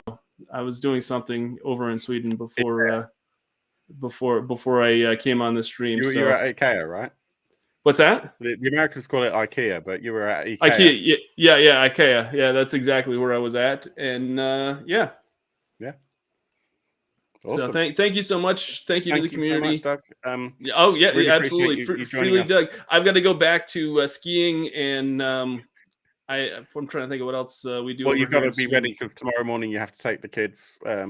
Your daughter to buy some candy. Yes, that's what happens on Sunday mornings, I believe. So you've got an early. Yes, absolutely. So thank you so much for having me on. Sorry. Yeah, I have. It's very late here, and it's time to go to bed. Oh, that was fun. Yeah, how amazing was that? Good to see you, DJ LeBoss. We were just talking about you, actually. Old Gods of Appalachia won a bunch of stuff, and I was saying I'm scared of running it because I'm not from Appalachia, and I'll just ruin the game. And anyone else who's joined, thank you very much for joining. It appears that Doug is able to rejoin us. I don't know what happened to him. He's been AFK. Doug. Oh, sorry, I had to go do something. You missed. Did you make the announcement for the favorite publisher? Yeah, it was Free League Publishing. We had wow! Wow, that's awesome. That's super cool. I'm glad that you missed it. Oh man, can't believe I missed that. It's a shame. Oh, well. It's a real shame. Maybe next year. Maybe I'll get to be here for next year. Maybe. The next award goes to the again, this is where we had some trouble like delineating the categories for publishers. So we had a bash at it, and it's for effectively Hobby Publisher of the Year 2022. The official the official title for the last one was they have a marketing budget and they know how to use it. Did you see that press release about ... stupidly lengthy title Community Award for Best Professional Publisher? That was the last one. This one is the Dark Orb. Their game might not pay them enough to actually get out of bed yet. So their game was probably written under a blanket. Stupidly lengthy title Community Award for the best hobby or non-corporate publisher of the year. So it was a challenge. We did our best to split them out. And again, there's a free text field at the bottom so that people could add their own thoughts and complain about categories if they wanted to. And who did we get in third place? Third place, I feel like... I think they could probably move up now. Yeah, I think... it's hard. Again, where do you draw this line? I feel like this third place candidate is an established RPG. I think they're definitely professional. They're not. It's not a hobby thing for them. I think at this point. Yeah. And that is Exalted Funeral. Funeral was doing some really cool stuff. Yeah, I agree with you. I think they've now kind of moved up. Maybe a year or two ago, they probably would have been more hobby level. But yeah. That said, it is a tricky line, isn't it? Yeah. And I think Exalted Funeral, because they self-publish and they publish other people's works as well. So they've got a publishing arm and a game production arm. And I guess if you combine those two together, then especially they're probably more in the professional realm. But this is where they sit for now. For this year. Yeah. And they're in third place. Of course, they've done Land of Eam. The Monty Python game, which a lot of people are excited about, and I can't think it's much worse. Yeah, I struggle with forced humor in role-playing games. This is but not on stream though. Well, I mean, that's obligatory. You know, I mean, you're only laughing because I like typed in the private chat that you had to at this point. Yeah. But yeah, Exalted Funeral, they do amazing things, and they definitely deserve to win something. But I'm not sure. Maybe they should be at the next level up. But then maybe they wouldn't have won anything at the next level up. So that's the challenge. Who was next in line? The next in line was actually a tie. Oh, it was a tie. Which I think that these probably are I think they fall in that candidate in this category as of right now. But I think that they'll probably they have a good chance of moving up in the next year or so. Especially seeing what the first nominee or the first person in this tie is doing lately. Well, do you want to dig in and talk about that first nominee, and then I'll take the second one? Sure. The first nominee is the first of this two-way tie for second place is Nightfall Games. Nightfall has done some really cool stuff lately. They did, of course, the Terminator RPG. They just announced that they took over the Sins RPG from First Fallen Leaf, which is awesome. I love it. I actually have a copy. I have 2 copies of it right over there. They also announced that they're going to be assisting Mantic with their Hellboy RPG, which I have some thoughts about that as far as a product, but I hopefully if anybody can turn that product line around, it's Nightfall. They're doing some cool stuff. I think they're right at that verge of, hey, you know what, we could probably become a studio that cranks out 4 or 5 titles a year that are really good sellers. I think Nightfall also did Demon Dog, right? Right. Yeah. And so that's headed to print and almost on its way. What's that? Play Industries. Did you mention that already? Oh, yep. They did that as well. So background noise. Yeah. So Slay is one of those games that I really, really wanted to back when they did the new edition. When I was playing World of Darkness. Oh, and Stokerverse. Masses and Stokerverse. Yeah. When I was playing World of Darkness back in the 90s, early 2000s, many of my friends were instead playing Slay Industries, and I never got to play it, and I didn't know anything about it. But when the quick start came out for it this time around, it just looked too crunchy for me, because I'm a lazy GM. But yeah, world building is amazing. Demon Dog looks incredible. It's kind of a medieval Danny Dyer / Lock, Stock and Two Smoking Barrels kind of Morkborgy game where you're all, I think, basically dead and you've been reanimated by a demon and you have to do its bidding to then, be alive or do stuff. I don't know. It's been a while since I read it, but it's like an 8-page quick start PDF, which was really fun. So that's Nightfall, and they're tied with the Melsonian Arts Council, which was a kind of a surprise. I mean, they do great stuff. Primarily, their production line is about the Troika game, which you spoke about earlier on, the Big Squirm.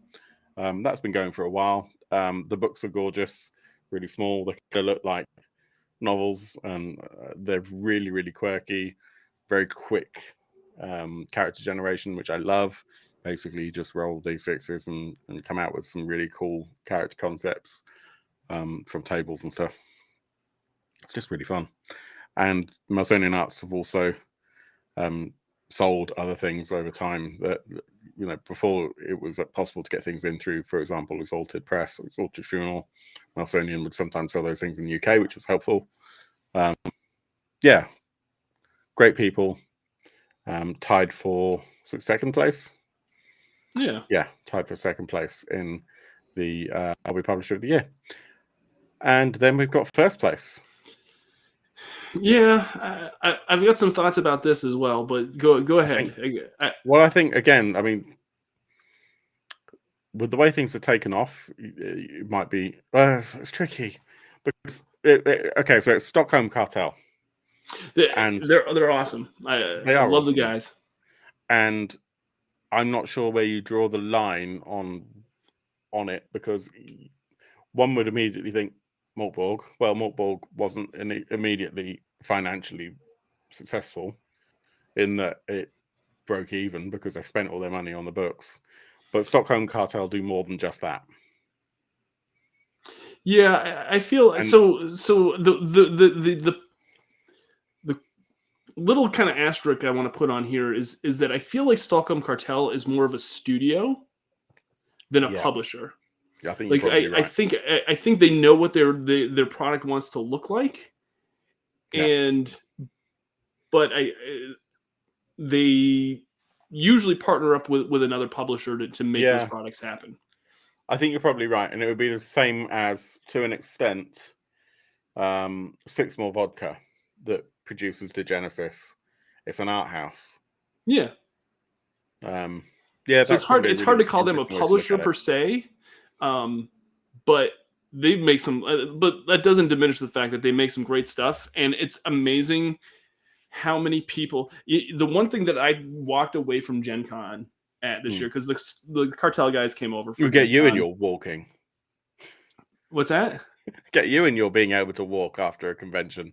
Oh man, I'll tell you what. Like the Stockholm Cartel guys they were invited to a third-party Morkborg panel of people that make third-party Morkborg content, and they just get to talk about. They just talked about their success of making this content, and what just pointers for folks that maybe want to make their own third-party content. And the Stockholm Cartel guys said that they sat there, they listened to all these people that were making cool stuff with the game that they created. And to them, creating Morkborg and Morkborg content, it's a hobby to them. It's something that they do in their spare time. It's something that they do for fun. And I think that's why it sells so well. But there are third-party people, publishers that stood up at that panel and said, because of this open license and because of this game, I've been able to publish and create a way of life for myself and a career that I wasn't able to before. And that they even said, like, that took them that just blew their minds. One guy from the UK even stood up and said, hey, because I've been able to make third-party content for Morkborg, I've been able to buy a house that I didn't have before. Like, how cool is that? How awesome is that? Yeah. Like, that's the type of stuff that we all wish that we could have an effect on, just in no matter what we do. We always want to see people succeed. We want to be successful, but like really successful people want to see others succeed, I think. And I love that about that. And they walked away going, oh my God, we had no idea that, like, it was super cool to see that level of impact that we've been able to have on something that we consider a hobby. Yeah. So by all means, like this, I just feel like, Yoel says other people have made more money on Morkborg than with Stockholm Cartel. I don't doubt that that's the truth. If you were to, it's awesome, and you know what? They're not bitter about it. You know what? They know that, hey, we want to see people succeed, and we want to see people, have fun with this game. We want people playing games, and I love that about their whole mindset of things. Totally agree with you. Yeah, it's very cool. But yeah, I agree that they are borderline more an art house than a publisher. It's a tricky one because they publish through Free League, among other things. Exalted Funeral they've gone through a few times, I think, for some items. It's hard to call them a publisher. It's more of like I look at them as more of a studio than anything else. But Design house. Who knows? Yeah, maybe they're going to get big enough that they'll be their own publishing company. Start the profit first. but I don't know if, like, any of knowing those guys. Yeah. It's not I what feel they're like there I feel for. like they really are in tune to like creating, and like that's their wheelhouse, and they're just Yeah. super. They're super into like, hey, I want to create games and I want to make cool stuff and I want to make it artistic, and I know that I want it to look and feel a certain way, Yeah. but I want somebody else to handle that. And like, I want them to bring that to me and be like, yo, no, I want this changed and want this changed. And then, I don't know. I feel like but maybe I'm wrong. Maybe I'm wrong. I don't know. I think there's I think that interesting insights there. The next category yes. is quite an interesting one. It's for the best role-playing game released, shipped, or published in 2022. And there's quite a lot we should probably talk about. There's been quite a lot that's come out, and we had some challenges with how we even kind of specify. You okay? Yeah, I'm all right. I think, yeah, well, yeah. Yeah, I'm all right. I'm all right. Okay. I'm just not feeling Okay. totally great, but we'll see what. The joys of live broadcast. So it's a challenge because actually the official release date might not be the release date that the product actually comes out, particularly if it's a Kickstarter. On top of that, you have the challenge that when something was released by a Kickstarter, it's quite often before the publication date or the release date. Even if they do stick to the release date that they've announced. Plus, this isn't just Kickstarters. This could be just things that have been released through retail. Anything like that. So the official category name was the Dark Orb Community Award for the best damned RPG that was received by backers or released in 2022. And yeah, this is it. This is our RPG of the year. Yeah. All right, let's get to the third place one and see what. Yeah. So the third place one is by a small company in Sweden, but they didn't really do it. They did, but they didn't. It's the One Ring, which of course is yeah. I mean, they put it out there, but there's just a reprint, right? No. I think I'm being. Yeah, I know you're just being you're being ridiculous. Beautiful artwork by. I think Martin it's beautiful. It's I am not a huge Tolkien fan, and I really enjoyed this RPG. What's that? It's a setting that I can't do justice. I haven't read the books enough to live in that world in my head, and I have huge fundamental issues with the Peter Jackson movies due to the fictional, the etymology of fictional creatures, like the number of limbs on the dragon for Smaug is enough to just turn me off the entire franchise. Because I'm like that. No, they're great. Actually, I find it interesting that the movies, the older movies, look way better than the new ones do.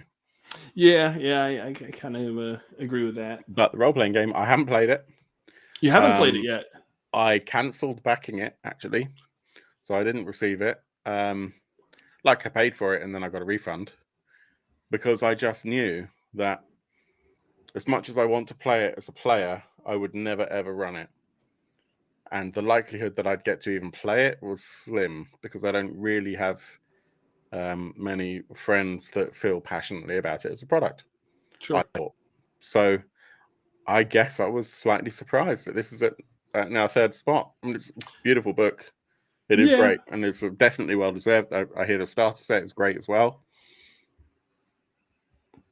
Yeah, no, I believe me, I was right there with you. I hadn't played the first edition of this game at all, and when it came to getting the physical product, I was really impressed with. I mean, but again, it's if it has Martin Grip art in it, and you know, it's going to look a certain way and it's going to look beautiful. And yeah, it's there's a huge community behind this game, and it doesn't surprise me too much that this is on the list. And games to be put out. Kietil says got a fan in him over in Norway. Nice. So bring it on. You know, if you find that you would like to take part in an actual play as a GM, then you would always be welcome. And you know, for all of our community, you're always welcome to share your love for games that we haven't played before or that we have played before, but you know, you think we need more of. So that was our third place spot for RPG of the year. Second place is again something very awesome, and we've mentioned this publisher quite. Jay says, "I find The Hobbit a bit short. Get out." We've mentioned this publisher a bunch. They've already won several kind of things in today's show. The second place spot for best RPG product, I guess, released, shipped, or published 2022 is Call of Cthulhu Classic. Yeah, it's good. Good product. Yeah, I opened that package up. Actually, we did a little kind of preview video. I think it was yesterday. I've kind of lost track of days, and I kind of held that up. I had to take the shrink wrap off it because it was just shining off the ring light, the one ring light, and then I put it back on my table and it fell off, and I've now got a huge corner ding on my Call of Cthulhu Classic box, which 5 years ago would have really upset me. So I have evolved as a collector. Or maybe it's just because I don't have quite the love for that product that I do for some others. Sure. I need to get through it. I also need to get through just the starter set, just generally for 7th edition. You need to step away? Yeah, can I just someone's at the door. I'll be right back. Yeah. So we've spoken about Call of Cthulhu already, and I really want to get it to the table. I really need to read the starter set, which is a separate product, although there is a new version of that that's recently come out. It's basically the same product, but with a bit of rehashing and some different art, I think. If you need a starter set, the Call of Cthulhu one is amazing. Bruce says, Call of Cthulhu, if only it were run on this channel, though. Absolutely. And Kietil says, we can find time for the One Ring adventure on the Dark Orb. It would be wonderful. Genuinely, it would be really great. We should talk about the number one. And I'd love to see in the comments. And if you're enjoying the show, by the way, please do hit like. And if you haven't already subscribed, we'd love it if you would. For our number one game for 2022 that was released, shipped, or published, tabletop role-playing game. I'd love to see in the comments. Come on, let me know. What do you think it is? What do you think our game of the year is? Some of you know what you've voted for. Let's see the comments coming in.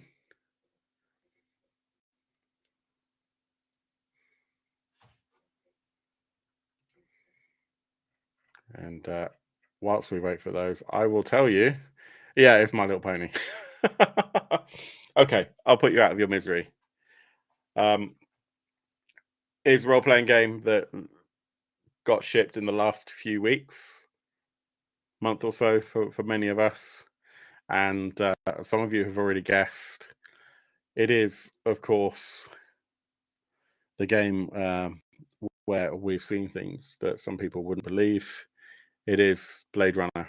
And to accept the award for the best RPG of the year 2022, as voted for by the Dark Orb Discord community and patrons, we have all the way from Sweden via satellite, the one and only Mr. Douglas Shute.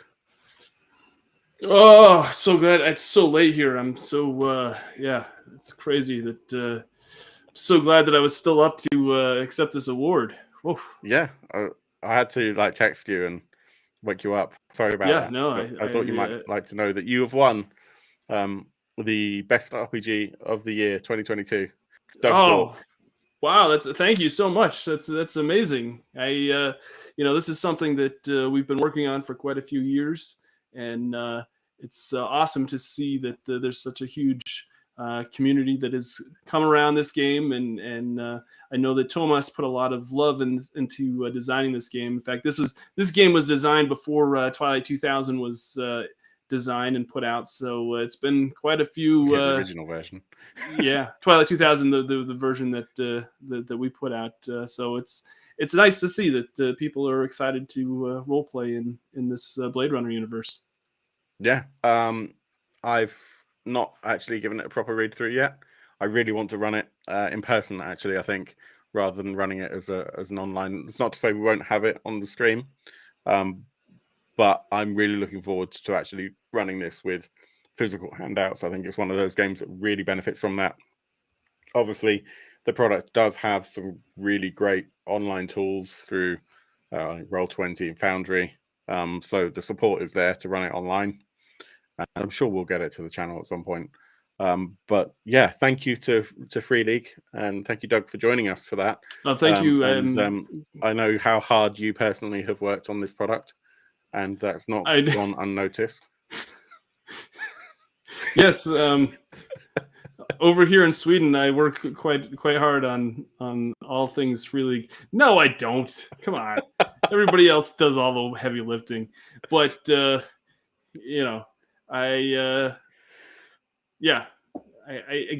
feel like I don't deserve to represent the company in any of these, because they do such a great work, and they put a lot of passion behind this, and go. I'm going to go back and go to sleep. Have some lutefisk to lutefisk. Yeah, they're gonna have some of that before when I wake up in the morning. And I'm some Swedish fish. That's my favorite candy. And but I appreciate everybody that has come around this product line, and I know I speak for Thomas in that regard, and Nils and everybody else. They over there in Sweden, they do a heck of a job, and they here work in Sweden. I mean, yeah, here in Sweden. I don't think I'm fooling anybody at this point, Phil. But yeah, I want to say thank you to everybody, because it's very, very nice, and I will say personally that being able to represent a company that has such a passionate community behind them, whenever I do events and shows, is just super fun, because I've worked in some industries and I've done events for big corporations and big companies, and sometimes that's not the case. Sometimes you have to show off products that you're not as enthusiastic about, just because that they're just trying to churn out money and trying to make as much dollars as possible. And I really feel here at with Free League that we just want to make games that people want to play. We want to make games that look really, really good, and we want people to not have buyer's remorse after they pick up a game and go, oh my God, I just spent this money. I don't think I got a quality product in return. I think, we try to make sure that people, are happy after the fact, and they're excited after the fact, after they make that purchase. I thank you to everybody that supports what we do. And, I'm going to go to bed now, because it's super, super late. It's almost, almost 11:30 here at night. Thank you, Free League, Doug. Blade Runner. As I said, I've not managed to play it or run it yet. It's a super fun game. On my list. Yeah, Phil, if you get a chance to, you should definitely try it, because I love the whole case file kind of thing. I feel like it definitely plays better in person than it does virtually. Like, we've played it virtually and online, but but I feel like having those physical clues in your hand while you're playing, and going back and being able to like look at them in between sessions, or like maybe during scenes that and picking up on clues that maybe you didn't spot originally. I think there's something about that, and Thomas did a great job with this game, and the whole team did a great job of putting it together. Yeah, and the production values are amazing. The starter set is not just any old starter set. It's got some really cool stuff in it. The books are great, beautiful, Martin Grip art. Just beautiful. Great product. Yep. And very well deserved, I think. I think the longevity, ironically, will be an interesting one, because it is kind of designed for published modules. You don't have to use published modules, but it's designed, or rather the system works best, I would imagine, with modules that have been designed and created by Free League, because they know their system so well. But you can still make your own stuff. And I think I think that's definitely going to be where it shines. Just like I think that the cinematic scenarios are where Alien shines with those. Not that you can't play an ongoing campaign with Alien and make your own adventures if you want. I think the cinematic scenarios are just outstanding. Yeah, absolutely. And I think that's where Alien shines. And of course, there's going to be loads of crossovers, because people argue that they're in the same universe. Exactly. Kind of are, kind of not. If you ask Gasco, he'll say that that's not technically canon, but it's fine. Doesn't matter. It's your game at your table. Doug, I'll let you get to sleep. All right. Yeah, I'm going to go to sleep. I will. Thank you so much for having me on again. And thanks for. It's weird. You keep missing my. So we've got a friend of the show from Victory Condition Gaming, also. Yeah. And you keep missing him. Oh, that's too bad. That's too bad. He's a great guy. Yeah, no, he's. I'll try and get you both on at the same time one day. Maybe, I don't know. He just. Yeah. I'd rather hang out with you. Well, I'll catch you later. And all right, thanks so much. Thank you, Free League Doug. Bye. Thanks, everyone. So that was our best RPG released shipped published in 2022, and that was actually the last of our awards, basically. But we do obviously want to just do a little bit of a recap as well, and just discuss the year as it's been, and maybe kind of go over what we'd love to do for 2023. So we did get some great feedback just on the channel in general. One person, I think actually it might have been Bruce, who suggested that we should expand the crowdfunding. Bruce, I'm presuming that you're still here. I'd love to know what you mean by that, whether that's like going outside of role-playing towards things like miniatures gaming. Is that what you meant by that? Please do let me know. And Doug, I had a delivery. Someone dropped off an Amazon package. It was crazy. Oh man, Free League Doug was here. I miss him again? Yeah. He just collected the award for the best role-playing game of the year, which was Blade Runner by Free League. Oh, nice. Yeah. No, I've heard they put a lot of thought and And Jay recommended that we look at Rent a Doug. DJ LaBoss, aka Brendan LaSalle, kind of a holy grail of Dungeon Crawl Classics writers, basically suggests that we need a most handsome game designer award. I mean, that would just be the Brendan LaSalle award. Yeah, I mean that's for most handsome Brendan LaSalle. Absolutely. Free League Doug was dissing on me. He did say that. That guy's a jerk. Yeah, and he said that like the American arm of Free League are they're never there when you need them. They're always answering the door. Yeah. So yeah, wrapping up.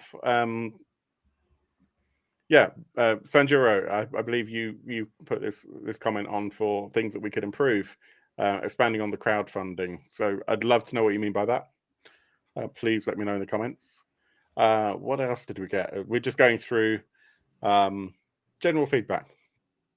Someone said more Sure. of everything.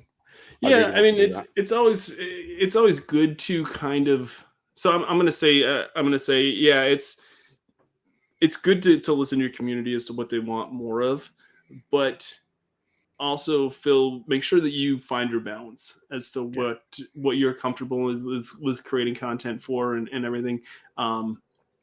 That's the Speaking challenge. as an experience, it's easy to get burnt out. You know, it's easy Yeah, to kind I of go, definitely oh, I get want to do everything, and everybody wants more of this. Okay, but is it what's best for Phil? Yeah. You know, And that's kind of why in October I took a bit of a break. And what was it? No, it was September, I think, that we took a break, a proper break. And then I'm just trying to think.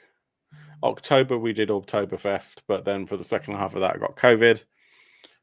And then November was kind of the vacation. So we took a kind of little vacation on Patreon for a couple of months to kind of cover that off.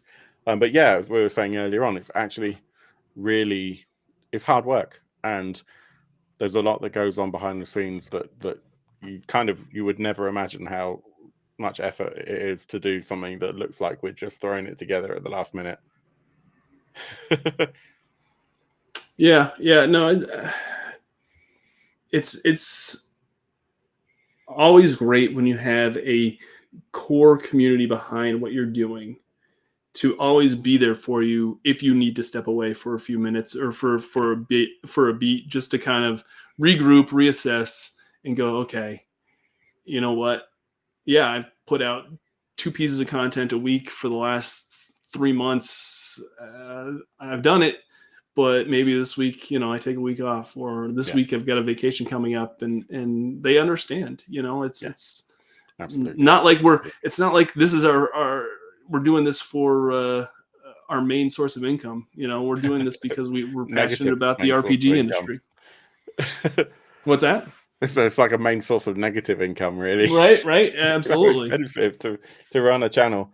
And yeah, of course, once you get to a certain level, then it begins to break even and then make maybe a small profit. And, the dream for many people would be for it to be like the breadwinner. But I mean, that's never been the intention for the Dark Orb. This is about having a community. So Bruce says, aiming more at backer kit, Indiegogo, etc. But also minis and board games. Yeah, so backer kit I do tend to look at, and also Game Found. Indiegogo, I must confess, I tend to forget to look at. I don't think the RPG market, and I don't think the tabletop game market has embraced Indiegogo as a viable way to crowdfund and to make the products a reality. But Game Found, Backer Kit, Kickstarter, I think that those are all viable options at this point. I still think that the number one platform is Kickstarter. I think that just in terms of the sheer volume of people that use it. I think Game Found might get there, but Game Found, and I think Backer Kit might as well. Yeah. And what else did we get? One of our Discord folks says, on the Discord side, I've muted the general channel because there's too much going on. It's like a bunch of friends bantering and sharing UK-centric stuff. A bunch of friends bantering. So I guess, it can sometimes look on our Discord a little bit like we're all just a bunch of friends who know each other physically, and we go down the pub and all that sort of stuff. In reality, actually, to be honest, I know 2 or 3 people in person. Well, 4 or 5 of the members in person, in terms of kind of used to live geographically close, and a few more in the UK that I know from conventions, from other communities, such as for the Effect podcast, which is where many of us in the UK kind of grouped around. But the reality is that the friendship group of our Discord community has kind of grown on the Discord community. And the only reason it kind of looks like we're a bunch of mates is because we've kind of developed that in Discord. so for kind of by and large, it's kind of grown organically in there. The suggestion, the kind of secondary suggestion from there is that we could make better use of the other channels, and I think you're probably right there. So that general becomes more of a kind of off-topic ground. Sure. And yeah, we've got a lot of channels, and it's quite hard to strike that balance between kind of having conversations that are put into those channels versus stunting organic conversation, because we all constantly are kind of context shifting. But yeah, we can probably do a slightly better job of kind of trying to self-moderate that, I guess. And I love the let's plays, so the actual plays of the esoteric European systems like Symbaroum, Coriolis, and things that Americans don't really have the patience to read and play. Interestingly, I think in the UK at least, those aside from D&D, those are becoming kind of the mainstream games here. I don't know how it is in the US, if that's becoming mainstream there as well, or if it's more towards things like Magpie games. Yeah, it's hard to say. Yeah, it's a tricky one. Yeah, but we'll keep those actual plays coming.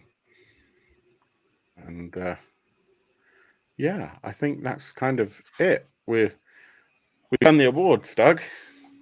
Wow. Yeah, no, I appreciate you having me on and being the co-host for this. Much. It was a lot of fun. Long. Yeah, no, it's fine. I appreciate being a part of. Thank you for creating this community, and I'm glad that you've been able to do it. You kind of it's awesome to see you grow as a content creator and become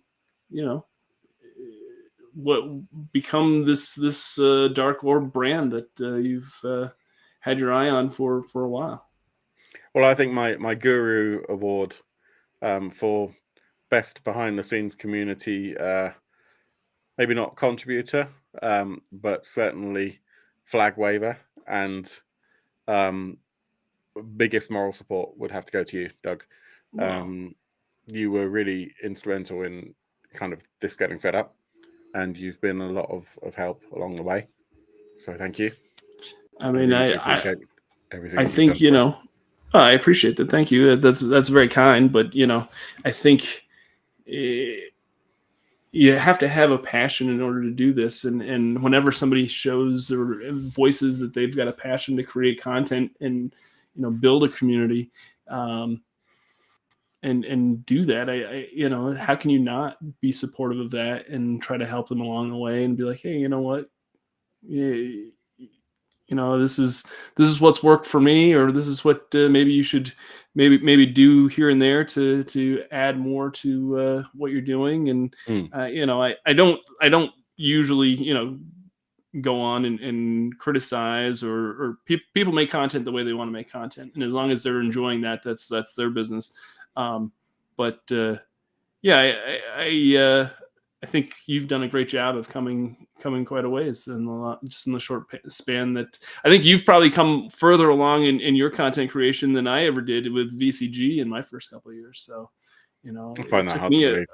It took me a few years to kind of figure out what I wanted to do and what I wanted to become and for a channel. And I'm still working on that. I think you're doing a good job. Thank you. I really wanted to take some time. Oh, I've got a cat coming in. I really wanted to take some time to talk about Fearsome Wilderness and Trophy. Honestly, I think we've probably overrun enough. Yeah, you can always do that another time. So we'll maybe have a look at that next week. We'll have a look at that. But this has been great. This has been the hang on, let me change that over. We don't need that like that anymore. There we go. This has been the Dark Orb Awards RPG Tabletop Community Awards for 2022. I've had a bunch of fun. I hope you all have enjoyed it all. Remember, it's all in fun, and we're always fallible. So take everything with a minor pinch of salt. And I hope you've enjoyed learning more about our community and what we're all about as well. We are playing and talking about these games all the time. I'll make sure that the Discord link is in the show notes below on YouTube. and everyone is welcome to join there and join in for the next awards next year. And we'll see where it takes us there. And we could have more arguments over what's a professional versus a hobby publisher. Yeah, it's hard. It's hard. It's And really hopefully that Free League Doug isn't part of this show, because I just hope he gets better internet, to be honest with you. Yeah, well, It's shocking. He's kind of a goofball anyway. Yeah, and as Kiesel says, Happy New Year to everyone. That's Happy New Year weekend. I'll probably put on a little bit of an update to our patrons, maybe tomorrow, just about the things that we are hoping to do in 2023, all taken with a kind of air of hopeful progress as opposed to promises. But until Yoel says, multi-award winning. Yoel says, good night, fellas. Yeah, good night, everyone. Thank you, everyone who's tuned in. If it's the first time watching, I hope you've enjoyed it. Please hit like, please subscribe. We'll be back very soon. And until then, as always, I would say that I hope that your dice rolls are way, way, way, way, way better than mine always are, because they tend to suck. Thank you, Doug. Really appreciate it. Thank you, Check Phil. Doug's channel out, Victory Condition Gaming. It's amazing and does all the stuff that I wish that I could do, and some of the stuff that I'm glad I don't. Fair enough. I mean, fair enough. If you ever wanted to watch a show about role-playing game but ended up getting a show about trading cards, for example, that happens, but it's all good. I mean, Doug shoot trading cards. You might have one coming in your shoot crate. I'm just saying. I don't believe a shoot crate really exists. This is like a fictional thing at this time. It's coming. It's coming. I know. Yeah, so check out Victory Condition Gaming on YouTube and Twitch, and their Patreon levels are amazing. And we'll see you all very soon. Take care, everyone. Thanks again. See y'all. Thanks so much.